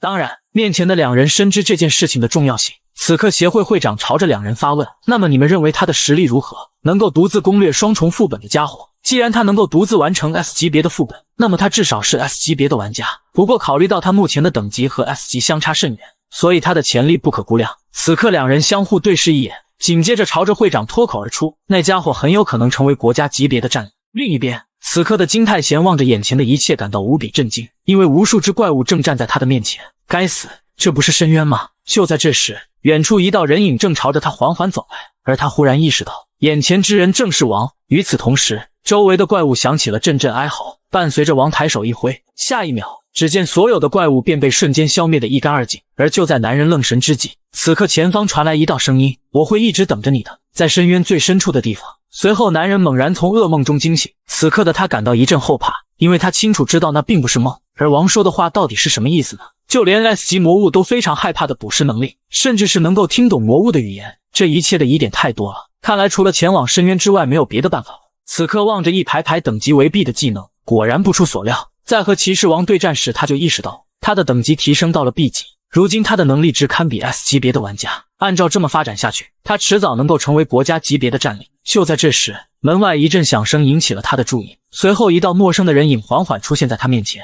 畫面一轉，此刻的他已然乘坐在汽車之上，而他很是好奇，四大行會之一的夜行者公會會長究竟找他有什麼事情。隨後他便對此做出回應，他不过是想看看攻略雙重副本的任務到底是何方神聖，然後順便送他回家而已。但顯然金泰賢並不接受這樣的說辭。隨後他便進入了正題，第3次考試將會和第1次一樣進行模擬戰鬥，不過有所不同的是，外人將會坐在觀眾席上觀看這場比賽，這也就意味着金泰賢的所有實力都將會被公開，到時候他一定會成為所有公會的目標。而他這次前來就是為了提前邀請男人加入夜行者公會的，為此他願意滿足金泰賢所有的要求。然而面對會長的盛情邀請，男人卻是果斷將其拒絕。此刻他正要朝着家裡趕去，而會長很是不解，為何男人會拒絕得如此果斷？難道他已經答應了其他公會嗎？但男人卻對此表示否定，因為在他眼裡，其他公會和夜行者並沒有任何區別，他只是單純的不想加入，僅此而已。而就在他轉身離開之際，只見會長一個瞬身便捂住了他的嘴巴。你到底是什麼東西？不過是剛剛成為玩家的臭小鬼，居然敢拒絕4大公會。但他還是原諒了男人的行為，因為他十分看好他。此刻只見男人開口喃喃道：“你還是這麼喜歡亂來啊，真不愧是林雅音的姐姐。”聞此，會長當即感到極為震驚，你為何會知道這件事情？我知道的可多了，關於你那被搶走的名字。下一秒，只見一道綠光直衝雲霄，會長當即爆發出一股強大的魔力，就連一旁男子都不禁皺起了眉頭。這下糟糕透了，劉雅英會長的本名原是林雅英，當初身為玉龍集團代表的私生女，本該作為未來繼承人來對待，但當父親的大老婆生下小女兒之後，她的名字便被奪走了。最後劉雅英選擇了改變姓氏，成為了一名玩家。不過這件事情只有極少數人才知道。此刻面對會長如此強大的霸氣，只見男人果斷使用能力進行抵抗，並且發動了騎士王的霸氣進行反擊。而會長很是震驚，這股力量到底是什麼？不但抵擋住了他的進攻，並且還對他進行了反擊。隨後只見男人緩緩朝着會長走去，下一秒便將其壁咚在了牆上。我勸你最好不要越界，劉雅英小姐。聞此，會長當即小臉一紅。畫面一轉，只見眾人正緩緩朝着競技場內趕去，而這裡便是玩家第3輪考試的主場。與之前未公開的考試有所不同的是，觀眾們可以自由觀看這場考試，當然主考官們也會在後台進行觀看。還有偽裝過的劉雅英也來到了現場。此刻一旁的叔叔正為男人表示擔心，畢竟他聽說玩家考試非常的危險，但表弟卻示意他們不用擔心，因為太賢哥一拳就能放倒他們。而一旁的經紀者正感到坐立不安，由於上次採訪了 C 級覺醒者，所以導致上司非常的不滿。如今的他即將面臨失業的難題，那個叫金泰賢的孩子應該已經落選了吧。就在这時，一旁的人們注意到了考场的氣氛有些不對，那些身經百戰的玩家們，甚至是身為1級新星的玩家李吉山，他們都在盯着同一個人。難道他們想要聯手將其擊敗嗎？那家伙的實力到底有多強？與此同時，前方一道廣播響起，所有觀眾們注意保護好自己，請集中注意力進行觀看，第3輪玩家考試正式開始。就在第3輪玩家考試開始之際，此刻眾人紛紛朝着金泰賢發起了進攻，因為他們在賽前就達成了一致的觀點，必須率先將其除掉。畢竟在第1輪玩家考試時，他可是獨自消滅了2大 S 級新星的怪物。就在眾人一窩蜂朝着他發起進攻時，下一秒，只見一道人影赫然從迷霧中竄出，緊接着男人果斷使用了石化技能，在一頓猛烈的拳打腳踢之後，擋在面前的眾人便被清理得一乾二淨。而就在這時，只見男人腳下突然迸發出一道綠光，下一秒，無數藤蔓將其瞬間包裹，而他很是意外，這到底是什麼玩意？此刻只見李吉山開口喃喃道：“即使你擊敗了2個 S 級，但你還是放鬆警惕了。這次考試的獲勝者將會是我1級李吉山。”可話還沒說完，只見男人猛然掙開了束縛，隨後一腳將其當場踢飛數十米遠。然而還沒等他休息片刻，一旁的眾人便再次向他發起了進攻。此刻只見男人抬手一指，騎士王的霸氣。下一秒，一道紅光充斥着整個賽場，緊接着只見騎士王的身影赫然出現在眾人眼前，強大的力量瞬間壓得众人无法动弹。與此同時，場外觀看的眾人則對此感到無比震驚，而劉雅英更是直言，這真是令人難以置信，居然敢在賽場上使用這一招。不到片刻，場上所有的考生都被男人消滅得一乾二淨，看起來這下應該快結束了吧。如今場上只剩下最後一人 S 級別的林雅英。此刻只見男人開口說道，不如你棄權吧，還是說你想要再次經歷第一輪考試那種情況嗎？聞此，只見林雅英當即神色一緊，下一秒一道巨大的冰之屏障便將他們瞬間包裹。金泰賢，你還是先顧好自己再說吧，這一次他絕不會讓那種事情發生。不到片刻，此刻赛場上早已一片狼藉，隨後只見林雅英正朝着前方緩緩倒下。雖然他沒能戰勝金泰賢，不過男人還是給予了他很高的評價，他仍舊是最難對付的對手。與此同時，一道廣播響起，這一屆玩家考試正式結束，獲勝者便是920號考生金泰賢。畫面一轉，協會會長為奪得第一的男人準備了豐厚的禮物，恭喜你成為了 S 級別的玩家。不過令他沒想到的是，第3輪考試男人居然獨自擊敗了所有的考生，但仔細一想似乎也合情合理，畢竟他可是獨自攻略了雙重副本的家伙。此刻只見會長開口朝他詢問，泰賢，你想不想加入新 H 國玩家協會，為協會貢獻出自己的一份力量？聞此，男人當即呆愣在了原地，隨後望着獎杯陷入了沉思。很多東西都發生了改變，曾經身為非覺醒者的他打敗了 S 級，不僅成為了第1名，就連4大行會的老大新 H 國最厲害的池振西都向他拋出了橄欖枝。在經過一番思索之後，最終男人還是拒絕了他。此刻協會會長對此感到無比震驚，隨後男人給出了理由，與其為工會和協會效力，他認為自己單獨行動的話效率會更高。聞此，會長當即哈哈大笑起來，就連他也沒有想到男人會說出這種話，一個人居然比整個協會更好嗎？隨後只見會長話鋒一轉，既然如此，就不跟你聊加入協會的事了，接下來這件事你應該會很感興趣，亞洲友誼聯賽，你有參加的想法嗎？就在會長向男人發出邀請之後，此刻他正在攻略着一處副本，不到片刻，這個副本中的魔物便被他消滅得一乾二淨。而在這時，他忽然想起了會長提到過的友誼聯賽。友誼聯賽，各國協會或工會選出5名代表，互相競爭狩獵惡魔和魔物的比賽。不過參加這種比賽並沒那麼容易，因為想要成為國家代表，就必須擁有足夠多的貢獻值，而貢獻值只能通過擊殺強大的魔物來獲取。雖然會長提議讓男人成為國家代表，但他深知，對於剛成為玩家的他而言，想要追上那些已經積累好幾年貢獻值的家伙，就必須解決掉更加強大的魔物才行。可經過1個月的勞碌奔波，男人解決掉了在這1個月內出現的所有副本，但自身卻沒有得到任何成長，更別提貢獻值了。眼下的他已經別無他法了，於是他只能決定前往那個危險的地方。另一邊，泰山集團的會長正朝着光頭大發雷霆，因為他的兒子如今還躺在病床上，可傷害他的家伙居然成為了 S 級別的玩家。伴隨着他的猛然發力，只見光頭當即便被重重地砸在了地上。就在這時，一旁的侍女表示惡心公會有客人來訪。聞此，會長當即勃然大怒，畢竟之前他就是找的這家公會解決金泰賢的。就在這時，一股強大的氣息瞬間襲來，此刻一道人影緩緩出現在他面前。會長，請冷靜點，你的目標不就是那個臭小鬼嗎？而會長很是震驚，你到底是誰？隨後只見他開口喃喃道，初次見面，我是惡心公會的副會長影子。畫面一轉，男人才剛剛走出傳送門，只見面前的胖子當即便喊住了他，而他便是負責帶男人前往拍賣場的家伙，A級玩家煉金術師朴建雄，同時也是男人忠實的粉絲兼金泰賢俱樂部成員。這裡是最高級的拍賣區域，東角擁有着最大的拍賣規模，擁有品質最好的拍賣品，以及提供便捷的翻譯功能。而這其中最優秀的地方便是安全，因為這裡能夠隨時改變坐標，並且沒有許可根本無法來到這裡。也是多虧了這種制度，數十年來這裡從未出現過問題。的確如此，但男人深知今天這裡將會遭到 S 級魔人的襲擊。畫面一轉，此刻台上正拍賣着一個價值不菲的道具，不死鳥藥水，喝下它就能夠提高20點魔力和體力。而金泰賢來到這裡的目的只有一個，那便是通過擊殺 S 級魔人來獲取貢獻值。不過有關這裡的信息他了解的並不多，他只記得回歸前東角在魔人的襲擊下遭到了重大的損失，而他很是好奇到底是誰解決了那種怪物。隨後只見他朝着胖子詢問這裡的總負責人是誰。正當他想要開口解釋時，下一秒一道聲音引起了2人的注意，這不是 H 國最年輕的 S 級玩家嗎？沒記錯的話應該是叫金泰賢吧。來者便是來自巨國的 S 級玩家一板良平，同時也是這裡的安保總負責人。但需要注意的是，這家伙為了自己的利益甚至可以對同伴動手，在玩家中是被稱為惡鬼的存在。此刻只見他緩緩伸出左手，很高興能夠見到你，天才玩家。而男人也是毫無防備地與他握起手來。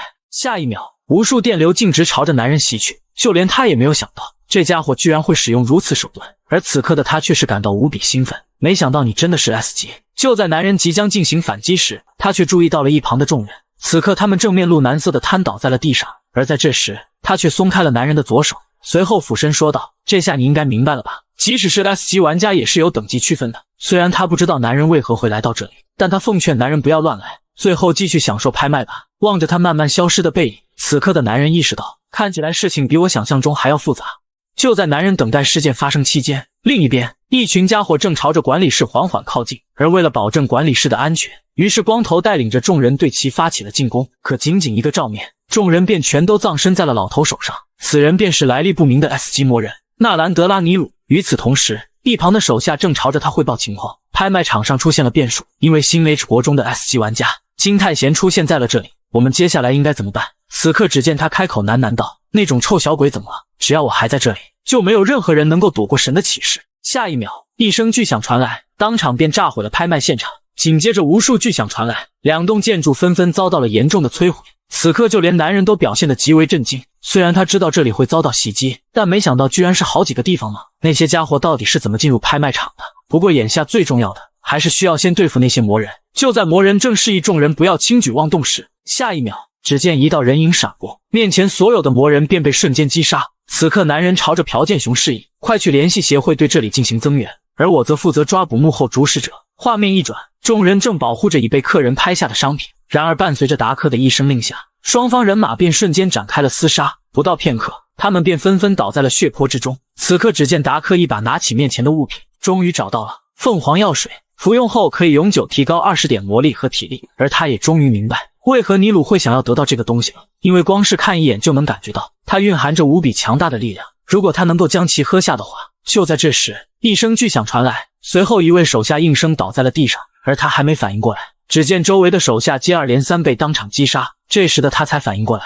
這個技能是隱身。與此同時，一道凌厲的斬擊瞬間落下，當場便劃傷了他的右眼。而在這時，只見他猛然發動魔力，下一秒，男人便被無數條鎖鏈牢牢綁住。你以為會隱身就了不起了嗎？這下你完蛋了。然而此刻的金泰賢卻是無比興奮，這個技能居然還能定位對手嗎？看起來非常不錯，是一個值得使用捕食的技能。另一邊，尼魯已經占領了空間門管理室，沒想到事情發展的格外順利，接下來只需要拿到鳳凰藥水就結束了。與此同時，一旁的手下正朝着尼魯匯報情況。前去尋找鳳凰藥水的達克有消息了，但似乎出了一些問題。此刻只見對講機裡傳來一道聲音：“你就是那個尼魯嗎？”而尼魯卻表現得一臉震驚：“你到底是誰？還能有誰？當然是搶走你東西的家伙呀！如果你還想要鳳凰藥水的話，就趕快過來吧！”該死的老東西！瓶藥水在拍賣會上擺放整整500多年，所有人都以為這只是瓶普通的藥水，可男人卻花費20億將其喝下，因為只有他知道，這是傳說中的鳳凰藥水，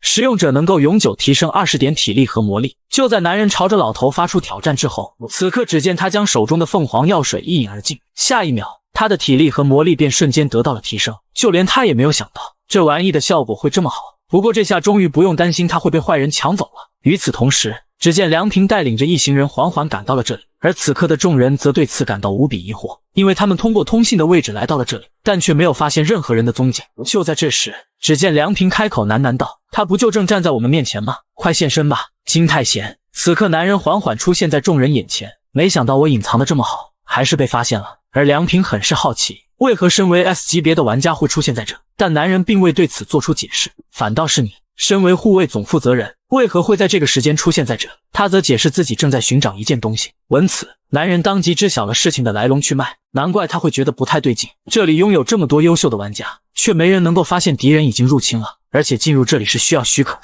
看起來你就是那個組織的內應吧？下一秒，只見他猛然朝着男人發起了進攻，但卻被其台劍抵擋下來。快把那個東西拿出來，這就要看你的本事了。與此同時，雙方展開了極為猛烈的戰鬥，無數斬擊紛紛在眾人周圍劃過。而此刻的男人則感到非常吃力，即使使用了隱身技能，他也能夠通過聲音和杀氣來判斷男人的位置。就在男人愣神之際，只見一道斬擊朝他重重劈下，就連他也沒有想到，同樣是隱身技能，可兩人之間卻存在着巨大的差異。不過他還不值得男人使用捕食技能。伴隨着金泰賢猛然發力，下一秒，只見眾人便被一股无形之力壓倒在了地上，可男人卻遲遲未見梁平的蹤跡。就在這時，一道聲音從他上方傳來：“你的判斷非常正確，隱身在大範圍技能面前毫無作用。不過你要是想找我的話，就應該往頭頂使用這個技能才對。下一秒，一道凌厲的斬擊便朝着男人襲去，其威力之大，當場便貫穿了整個通道。而在這時，梁平卻露出了一副難以置信的神情，因為金泰贤使用鎖鏈擋住了他的進攻。此刻男人這才娓娓道來，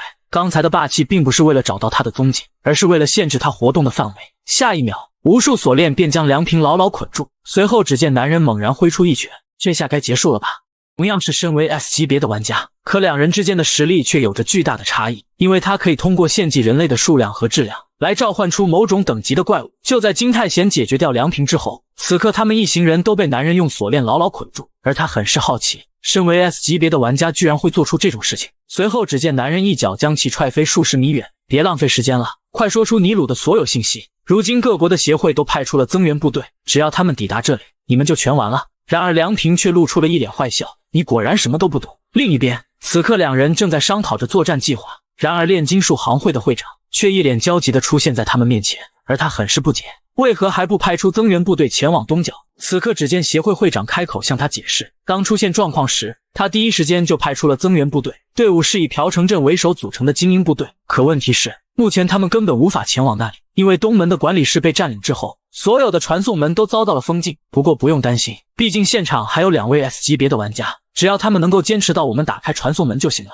而在這時，劉雅英緩緩出現在了眾人眼前，畫面一轉，此刻梁平對男人開始了解釋，你知道与惡魔簽約這個技能嗎？那是尼魯最糟糕的技能，通過獻祭的數量和質量，它可以召喚某種等級的怪物。你說的獻祭該不會是？沒錯，就是你想的那樣。人類，此刻就連會長等人都感到無比震驚。如今有數百人遭到了尼魯的挾持，如果他把這些人全部獻祭的話，那麼後果將不堪設想，因為那將會是一場毀滅性的災難。此刻只見梁平開始對男人嘲諷起來，你很幸運戰勝了我，不過你永遠無法擊敗尼魯。現在你有2個選擇，要麼眼睜睜看着這些人被獻祭，要麼衝進一場毫無勝算的戰鬥當中。聞此，男人當即陷入了沉思。另一邊，尼魯的手下開始進行了匯報，看起來梁平已經輸了，不過金泰贤和鳳凰藥水的下落仍舊未知。那麼我們下一步該做什麼呢？此刻尼魯猜測，也許他正在等待着協會的幫助。隨後只見其抬手一揮，下一秒，無數人類便被當場踢起。既然他不主動現身，那麼我就有的是辦法把他引出来。正當他想要將人類擊殺時，此刻場內陷入了一片漆黑，而等他回過神來，才發现手中的祭品早已不知所蹤。與此同時，只見男人順身來到他的身後，隨後向他揮出了全力一擊。而他不知道的是，這些魔物只在尼魯的控制下行動，並且伴隨着魔力的影響，他們會變得比普通魔物還要強大。就在金泰贤發起進攻之後，此刻只見尼魯側身將其躲閃開來。與此同時，無數怪物從他頭頂赫然竄出，隨後紛紛朝着男人發起了進攻。就連他也沒有想到，尼魯居然會在頭頂上藏有怪物。此刻待在一旁的眾人朝着男人發起了求助，但他卻選擇將其無視。下一秒，無數怪物紛紛從他頭頂降落，當場便將場內砸出了一個巨坑。然而伴隨着一陣手起刀落，男人很快就將他們消滅得一乾二淨。隨後他便使出了騎士王的霸氣，試圖用這種技能鎮住在場的怪物，可他卻小瞧了這些怪物的能力。只見他們沒受任何影響地朝着男人撲去。此刻男人對此表現得極為震驚，而一旁的尼魯則冷聲說道，惡魔簽約召喚出來的怪物可是與眾不同的，因為他們不僅能夠聽從他的指揮，並且受到魔力的影響，他們會变得比普通怪物還要強大。即使你戰勝了梁平，你也不該違背神的旨意。而在怪物們的進攻之下，金泰贤很快就落入了下風。與此同時，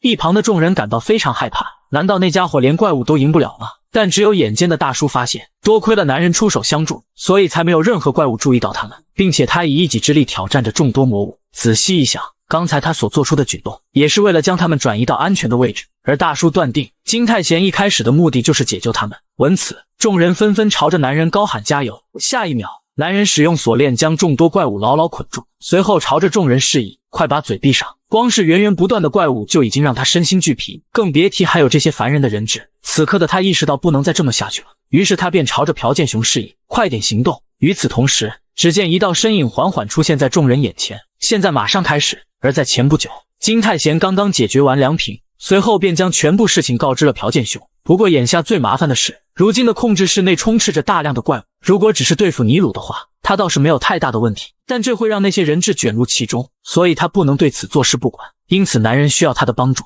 不過他卻表示，如果想要将協會和這裡連接起來的話，是不可能辦到的事情，畢竟他並不知道這裡的坐標。但男人卻示意他不用擔心，因為他只需要將魔物傳送出去即可。與此同時，伴隨着傳送之門的打開，只見無數怪物瞬間便被吸入其中。此刻的尼魯對此感到無比震驚，這到底是怎麼回事？就連朴劍雄也沒有想到，計劃居然會進行得如此順利。如今就只剩下最後一個敵人了。與此同時，金泰賢連忙朝他示意，快帶着人質逃離這裡。雖然他還想着留下來幫助男人，但卻遭到了拒絕，因為眼前的可是 S 級別的敵人，他可沒有辦法邊戰鬥邊實施保護。聞此，朴劍雄當即帶領着人們逃出了這裡。望着眾人漸漸離去的背影，此刻雙方之間的大戰一觸即發。面對尼魯尤為猛烈的攻勢，男人只能選擇在躲閃的同時尋找合適的進攻時機。就在這時，尼魯快速來到男人身前，伴隨着他抬手一揮，下一秒，一條巨大的火蛇便朝着金泰賢襲去，而他也只能選擇抬劍進行抵擋。剎那間，場內傳來一聲巨響。此刻只見尼魯開口喃喃道：“無論你消滅多少惡魔，或者解救多少人類，我都是你無法戰勝的存在。你只是在做毫無意義的事情。”隨後便要將男人當場擊殺。可即使面對如此凶險的局面，此刻的男人仍舊表現得一臉從容，因為他堅信尼魯一定會死在這裡。隨後只見他果斷使用了捕食技能，下一秒，一股紅色能量匯聚成了一條巨龍，緊接着朝着尼魯襲去，當場便將所有的魔物瞬間吞噬。就連他也沒有想到，金泰賢居然還隱藏着這種技能。此刻的他不禁放聲大笑起来：“我改變了對你的看法，金泰賢，你是獻給天神最好的祭品。”下一秒，只見尼魯的手下紛紛跪倒在了地上，隨後在他眼前緩緩消散。這家伙居然獻祭了他們嗎？與此同時，尼魯身後赫然出現一頭綠色古龍 S 級魔物邦德龍。另一邊，逃離的人們遇上了尼魯的手下，可當他們想要奮起反抗時，只見敵人一個個口吐鮮血，隨後更是消失在了他們眼前。就在這時，一陣抖動襲來，只見金泰賢猛地被古龍一把甩出大樓，而此刻的尼魯正哈哈大笑起來。龍可是最強大的魔物，面對如此凶險的局面，只見男人使用鎖鏈技能打穿了一旁的玻璃，隨後縱身跳入了樓內。該死，那到底是什麼怪物？與此同時，只見古龍早已來到他的身前，而男人還沒反應過來，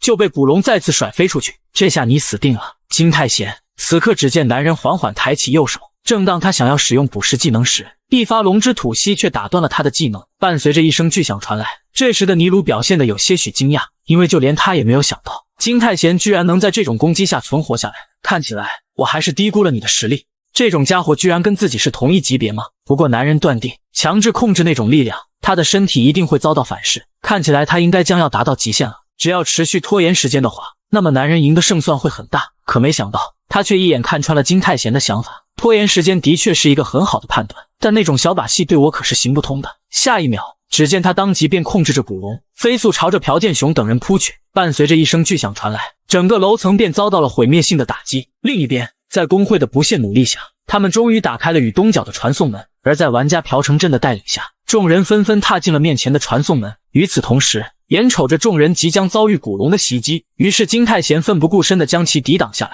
但奈何兩者之間實力差距懸殊，伴隨着他的猛然發力，此刻的金泰賢已然堅持不了多久。而一旁的朴劍雄則示意男人不用在意他們，畢竟如果男人死了，一切就都結束了。的確，男人非常贊同他的觀點。當他召喚出古龍時，金泰賢就意識到自己絕不可能戰勝他，唯一的辦法就只有盡量拖延時間。但他認為現在放棄還為時過早，自己一定能夠想出拯救所有人的辦法。而在這時，一道聲音傳來：“我再也無法忍受了。”正當男人对此感到疑惑之際，下一秒，前方傳來提示：捕食技能暫時上調至等級S，至等級 SS。隨後由於肉體無法承受捕食的力量，所以開始產生了崩壞。而在尼魯一臉震驚的目光中，男人的捕食等級提升到了3S 級別。下一秒，一股無比強大的魔力瞬間籠罩在他四周。捕食居然失控了嗎？該死，國王到底給了我什麼力量？在強大的力量之下，男人的肉體逐漸開始崩壞。難道我就要這麼死去了嗎？隨後只見他無力地癱倒在了地上。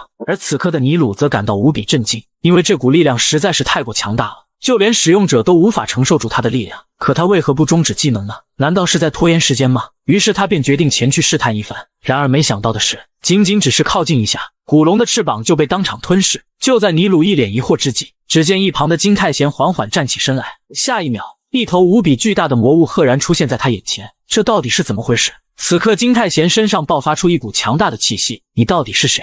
你並不是金泰賢，這股力量你到底是怎麼得來的？這可不關你的事，畢竟你已經死了。伴隨着男人抬手一揮，下一秒，面前的一切便被捕食吞噬殆盡。獲得新的技能，與惡魔簽訂契約。就在金泰賢解決完尼魯之後，此刻在夢境中，金泰賢被突如其來的鎖鏈牢牢捆住，隨後無數巨石紛紛朝他砸去，緊接着一雙大手憑空出現，下一秒騎士王的霸氣猛然發動，而此刻的他很是震驚，為何他的技能會攻擊自己？就在這時，只見卜師開口喃喃道：“你說這些都是你的技能嗎？別開玩笑了，既然你吃下了這些技能，那麼是時候該吐出來了。”伴隨着一陣劇烈的抖動傳來，下一秒，男人猛然從夢中驚醒，而他望着眼前的一切感到難以置信，因為當初使用卜師壞掉的右手，如今居然完好無損。與此同時，朴成正緩緩出現在他眼前，他給男人帶來了許多美食，而這裡是協會和煉金術師為男人準備的房子，算是阻止了魔人行動的謝禮。多虧了金泰賢出手相助，才讓他們抓住了良品，並且讓許多人存活下来。至於他留在這裡，則是為了保護金泰賢的安危，而男人卻感到一臉疑惑，因為他只記得和尼魯戰鬥時倒在了地上，但具體發生了什麼他卻渾然不知。果然你也一樣嗎？朴成正此番前來也是想詢問這件事情。時間回到之前，當時朴建雄看到尼魯被一拳擊殺，但眼前之人他敢肯定並不是金泰賢。此刻只見男人抬手一揮，朴建雄便當場倒在了地上。正當他想要進行下一步時，身體卻開始緩緩消散起來，看起来已經到達極限了嗎？那就沒辦法了，還是先回去再說吧。下一秒，男人忽然癱倒在了地上。等到朴成正匆匆趕到時，周圍已是一副破敗不堪的情形，而沒有人知道這裡到底發生了什麼。雖然後來他們詢問了那些生還者，但無一例外，他們只記得是金泰賢擊敗了尼魯，可具體情況卻怎麼都想不起來，就好像他們受到了某種干擾似的。也許是魔人搞的鬼也說不定，你就好好養傷吧，如果有其他進展，我會告訴你的。而男人深知這絕對不是魔人所為，因為尼魯應該被捕食了才對。此刻他望着技能露出了一臉疑惑，怎麼是打開深淵之門？我記得這明明是召喚魔物的技能才對，而且還需要200點魔力，如今的他也只有180點魔力。就在這時，朴成正示意他有客人來了。下一秒，只見林雅英緩緩出現在他眼前。我是來探望你的，不過與其說是探望，倒不如說他是來下挑戰書的。別以為你拯救了許多人類，還有擊敗了2個 S 級玩家就洋洋得意驕傲自滿，我很快就會追上你的。一時間，就連金泰賢也不知道他來這裡到底是為了什麼。起初他的確是來探望男人的，但看起來他目前並沒有任何問題，並且他身上那股强大的魔力是怎麼回事？比上次在玩家考試時還要強大不少。就在這時，一旁的動靜吸引了2人的注意。只見劉雅英正躡手躡腳地走進房內，而林雅英很是好奇，為何姐姐會出現在男人房內？不過劉雅英似乎很不待見她，你可以不要叫我姐姐嗎？至於密碼的話是由協會提供的，而且2位 S 級玩家同住一個房間，你認為他們是什麼關係呢？聞此，林雅英當即小臉一紅。此刻男人打斷了2人之間的交談，別開玩笑了，快說出你來這裡的目的。他則表示自己也是來探望男人的，不過他順便帶來了一份禮物。在和協會會長的交談中得知，男人的目標是友誼聯賽，但是儘管他在東角取得了成就，可他的排名依舊只排到了30，而參加比賽的只有排名前5的玩家，他還需要一個很大的分數，所以他這次前來就是為了給男人雙重副本火神殿的攻略權。另一邊，一行人來到了東角，為首的便是惡星公會副會長影子。此刻他們正在尋找着尼魯的下落，但是並沒有任何進展。正當他們想着是否向老板報告時，影子卻表示沒有這個必要，畢竟尼魯只不過是他們雇來的，而且如今他們的目的已經達到。就在這時，一艘巨輪出現在他們面前，正當他示意這裡只有調查人員可以進來時，下一秒他們便出現在了海裡，巨輪也瞬間沉沒在冰冷的海水之中，而這便是影子的能力。與此同時，他對金泰賢越来越有興趣了。畫面一轉，只見眾人正感到無比興奮，因為東角的英雄 S 級玩家金泰賢來到了這裡。不過即使他獲得了攻略權，但是物品的分配和團隊將由工會決定，而男人對此沒有任何異議，因為那可是火神殿啊。火神殿因入口發現有火焰而命名，它是國內出現的第2個雙重副本。在男人回歸前，這個副本由夜行者公会所攻略，但他們也造成了不少的傷亡。考慮到分數和經濟問題，這裡男人肯定是要進來的，但因為捕食損壞了右手，導致男人的力量和體力下降了不少，所以他想要獨自攻略是比較困難的。不過要是和 S 級的劉雅英一起攻略的话，那就沒有任何問題了。畫面一轉，只見300多人的隊伍浩浩蕩蕩地來到副本門口，可進行攻略的卻只有2人，這可把男人嚇了一跳。為什麼只有我們2個呢？因為這可是我和你的約會啊！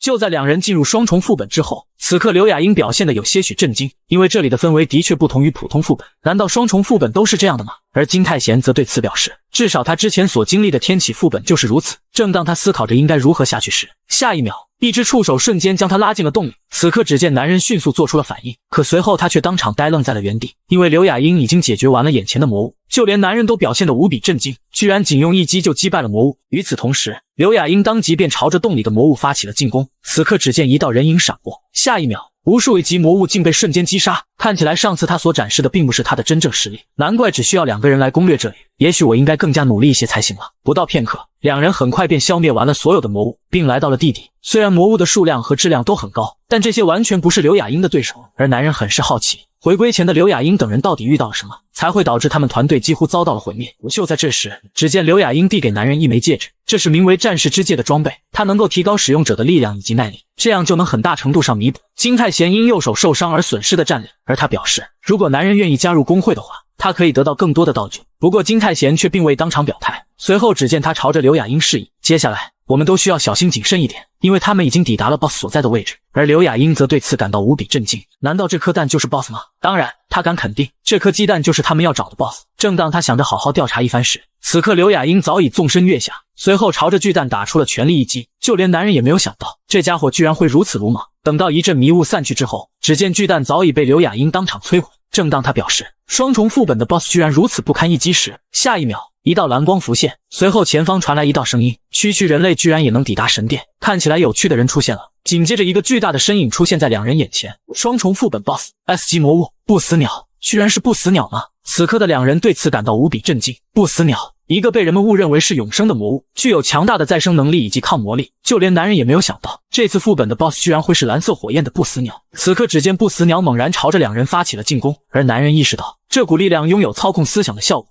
正當他朝着劉雅英發出提示時，下一秒只見劉雅英猛然对其發起了進攻。S 級劉雅英現已被不死鳥支配，可塵封在地底無人問津的鳥蛋，竟就是傳說中的 S 級魔物不死鳥。其強大的再生能力更是讓男人感到無比震驚，這簡直就是被判定為 S 加級別的突變個體。就在劉雅英被不死鳥控制之後，此刻面對他的進攻，男人也只能選擇將其躲閃開來。下一秒，只見他猛然間使用了騎士王的霸氣，當場便將劉雅英擊倒在了地上。該死，你能不能清醒一點？而在這時，劉雅英早已凝聚好了魔力，隨後一股無比強大的能量徑直朝着男人襲去。見此，一旁觀戰的不死鳥不禁露出了一抹微笑。果然，人類真是太天真了。與此同時，這時的劉雅英才察覺出了一絲異樣，只見一條鎖鏈瞬間纏住了她的左腿，隨後無數條鎖鏈將她牢牢捆住。由於鎖鏈附加了麻木效果，所以此刻的她早已無法動彈。這下我終於知道，在回歸前到底是誰擊潰了夜行者行會了。雖然這次的進攻會有點痛，但請你忍耐一下。下一秒，只見男人揮舞着巨石朝着劉雅英攻去，隨後他便被當場擊倒在了地上。當他醒來時，就能夠脫離不死鳥的控制了。那麼接下來就該對付你了。話語未落，雙方當即爆發出全身的魔力。片刻之後，只見男人背着劉雅英正四處逃竄，畢竟僅靠他一人對付 S 級別的魔物還是有些困難的。面對不死鳥的不斷進攻，男人也只能瞅準時機進行反擊。就在這時，只見他一個瞬身來到不死鳥身後，隨後朝他揮出全力一擊，但卻被其輕鬆躲閃開來。即使使用鎖鏈將他牢牢捆住，也會被藍色火焰當場摧毀。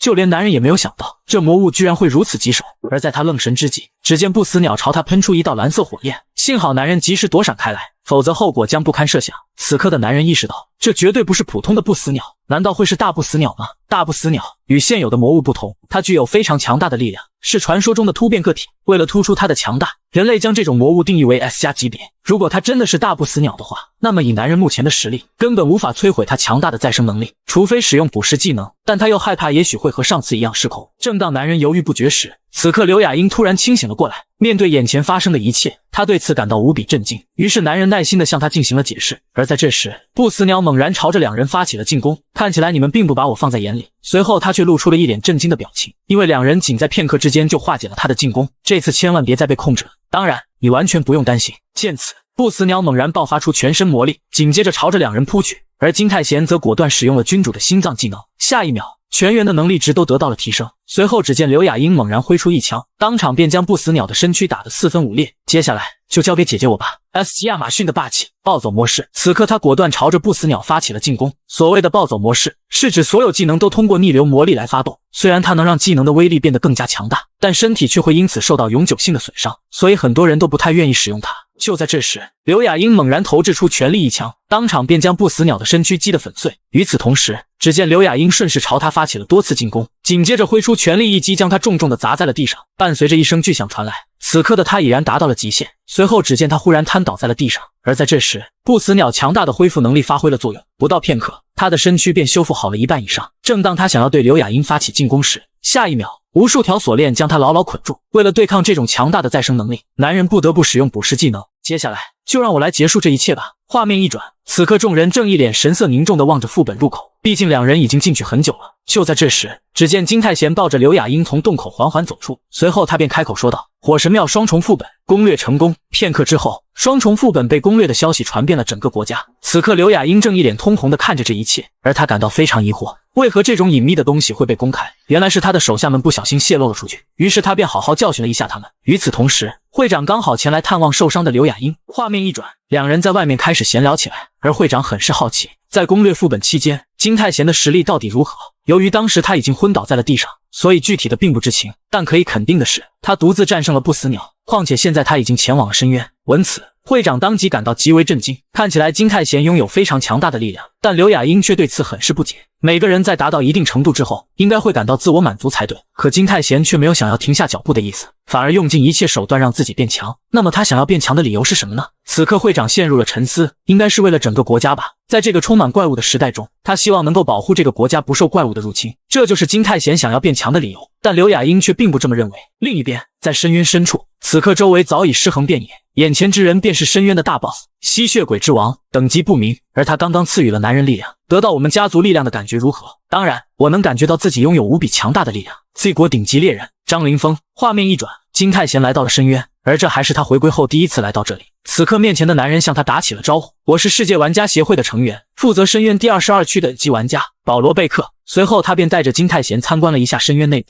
如果你是第一次來的話，那麼你應該雇傭一名向導或者多名雇傭兵玩家。世界協會為了幫助探索深淵的每一個區域，在這裡建造了許多的玩家大本營，但這並不意味着深淵变得安全了，因為即使待在玩家大本營裡，也還是會遭遇魔物的襲擊。所以出於安全考慮，貝克認為金太賢應該雇傭一些玩家。不過金太賢卻並沒有這個打算。下一秒，只見一只巨大的蜈蚣猛然朝着兩人發起了進攻，然而僅僅一個照面，魔物就被男人當場擊殺。我只是來這裡散散步而已。片刻之後，男人來到了一處荒無人煙的地方，隨後拿出了懷中的魔力之石。多虧攻略了火神廟這個雙重副本，才讓男人的魔力值達到了200。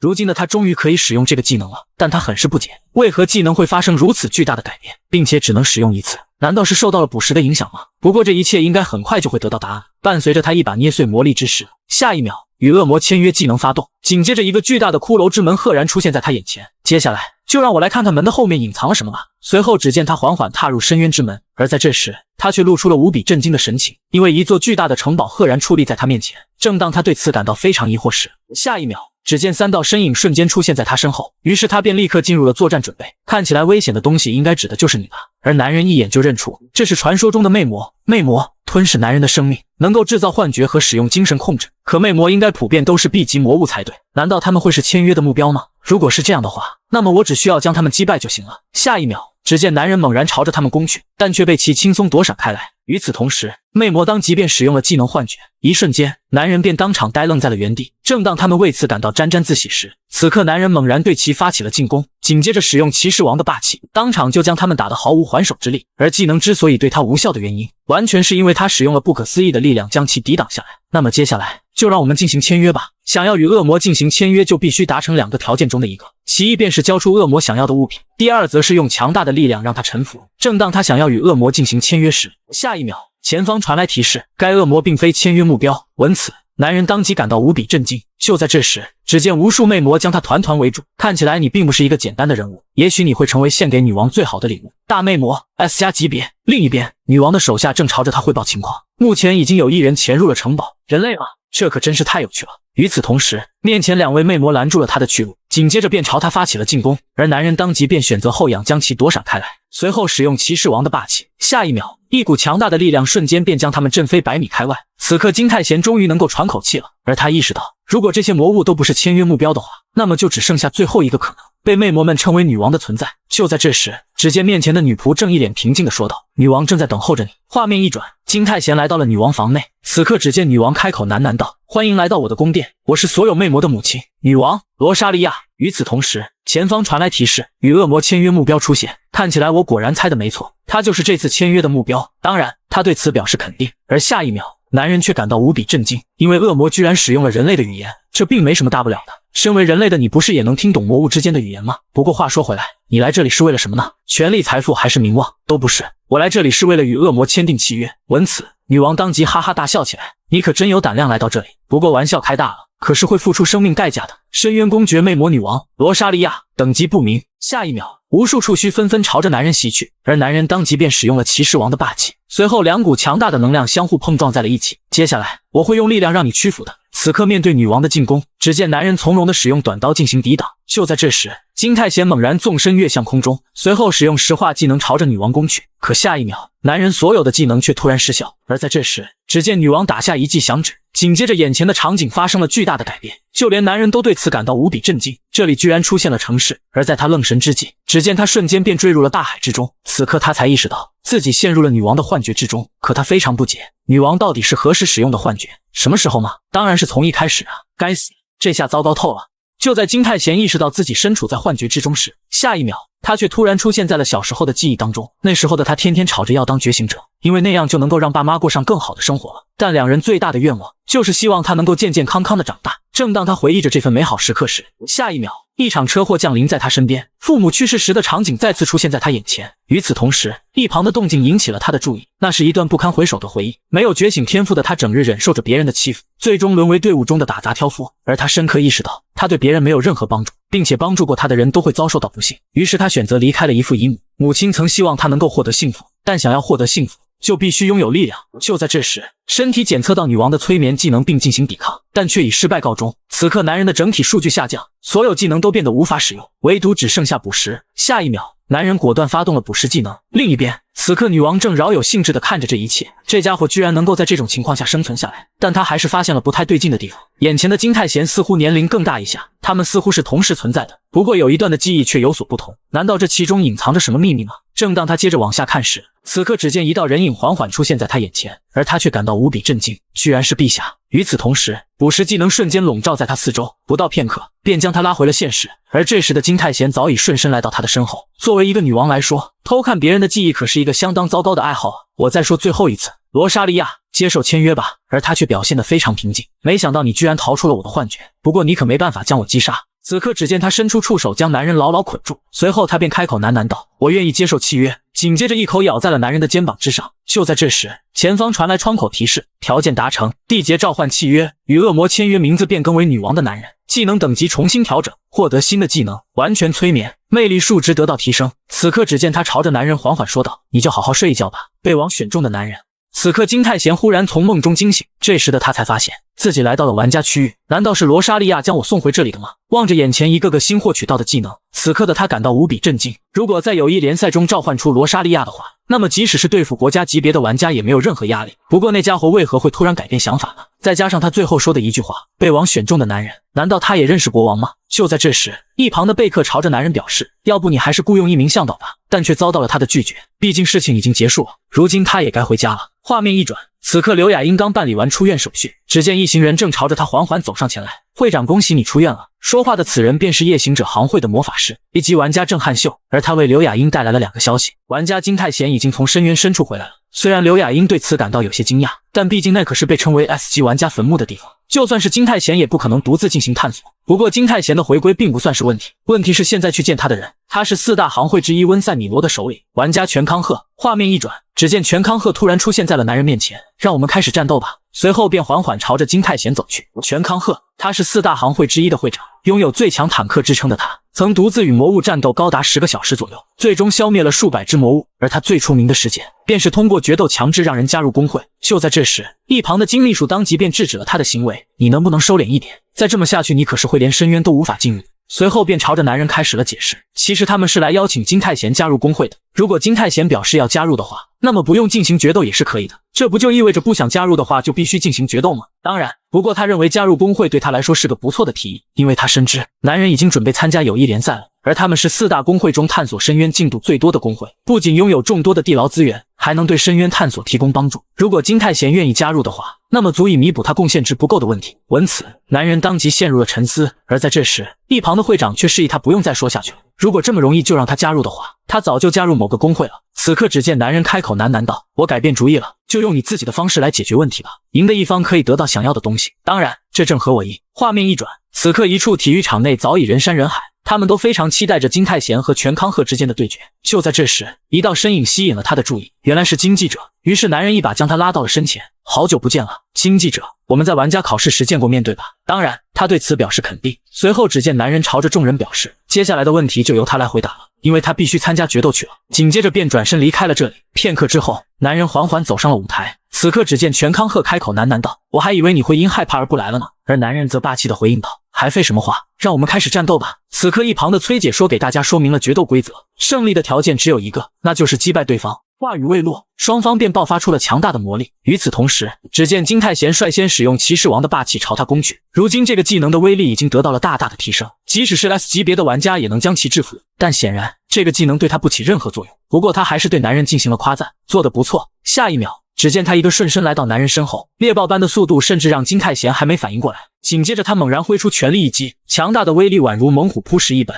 當場便將男人擊飛數十米遠。如果他沒有使用石化將其抵擋下來，那麼後果將不堪設想。而在男人愣神之際，只見全康賀再次朝他發起了進攻。此刻魔力在他額前凝聚出一對牛角，下一秒，一記蠻牛衝撞朝着男人襲去，但卻被其側身躲閃開來。緊接着大象的身影赫然出現在他身後，隨後一記劈腿重重地砸在了地上。待到迷霧散去之後，只見金泰賢的身影依然矗立在他身前。看來你逃跑的技能是真不錯，不過你要怎麼贏下這場对決呢？除非你有另一頭隱藏的野獸，否則你想贏得對決也不是件容易的事。聞此，全康賀當即來了興趣，那麼就讓你見識見識吧，我將會用這招結束對決。一瞬間，周圍的人們瞬間沸騰了起來，因為這可是會長的最終攻擊形態，看起來即便是新起之秀也還是無法與會長匹敌。就連劉雅英都饶有興致地看着這一切。不過郑漢秀還是提醒着他，如果金泰賢輸了的話，可是會被強制加入工會的，所以我們必須阻止對決。玩家全康賀的技能猛獸的庇護，能夠模仿各種動物的力量，在近距離戰鬥中發揮了巨大的威力，就算是玩家金泰賢對上他也毫無勝算。但劉雅英卻示意他不用擔心，畢竟金泰賢成長到目前為止，總會在戰鬥中隱藏一張王牌。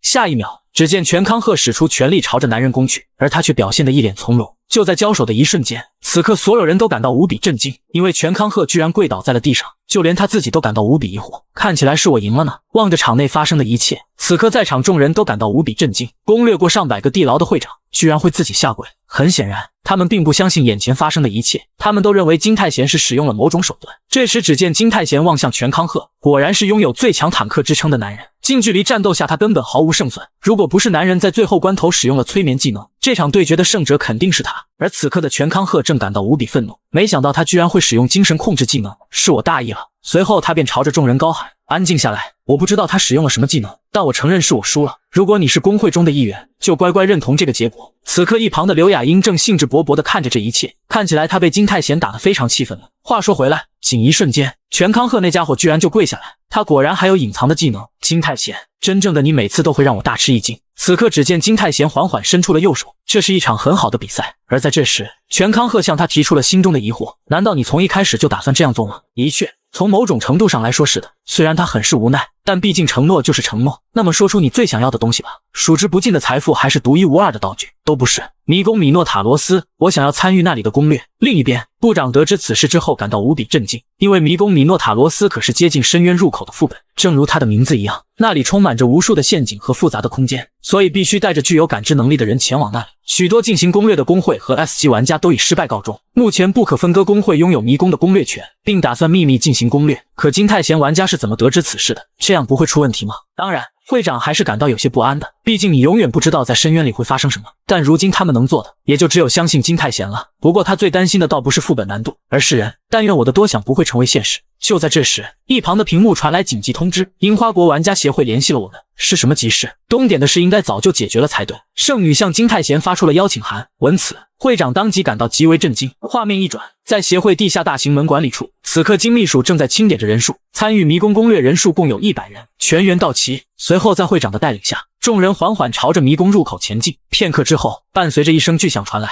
眾人便開始和迷宮中的怪物戰鬥起來。此刻只見一道身影劃過，當場便將周圍的牛頭怪瞬間擊殺。沒想到你還是有2把刷子的，怎麼樣？這把武器用的還行嗎？還是挺不錯的。這原本就是給你加入工會準備的。阿斯蘭，稀有級別。而在這時，金泰賢好奇地朝他發出了詢問：你確定真的要攻略迷宮嗎？在過去30年裡，沒有任何人能夠攻略這個副本。如果不採取特別措施的話，這次的攻略應該沒那麼容易。但金秘書卻示意他不用擔心，因為參加攻略的至少都是 B 級以上的老手，他們能夠輕而易舉地消滅怪物。而且副會長正在利用感知技能，幫助我們清除迷宮中所有的陷阱。我們甚至在幾個月前找到了有關迷宮的線索。在深淵深處，我們發現了疑似迷宮中出來的怪物，它身上的印記和迷宮印記一模一樣。当我們觸摸它時，除了牛角之外，其余全都化為了粉塵，而這意味着他們能夠使用追蹤技能，找到通往迷宮內部的道路。片刻之後，在副会長的带領下，众人来到了迷宮盡頭。此刻只見一座巨大的牛頭怪雕像矗立在他們眼前，難道是要將斷角安裝上去嗎？隨後全康賀便示意金秘書將斷角運送過來。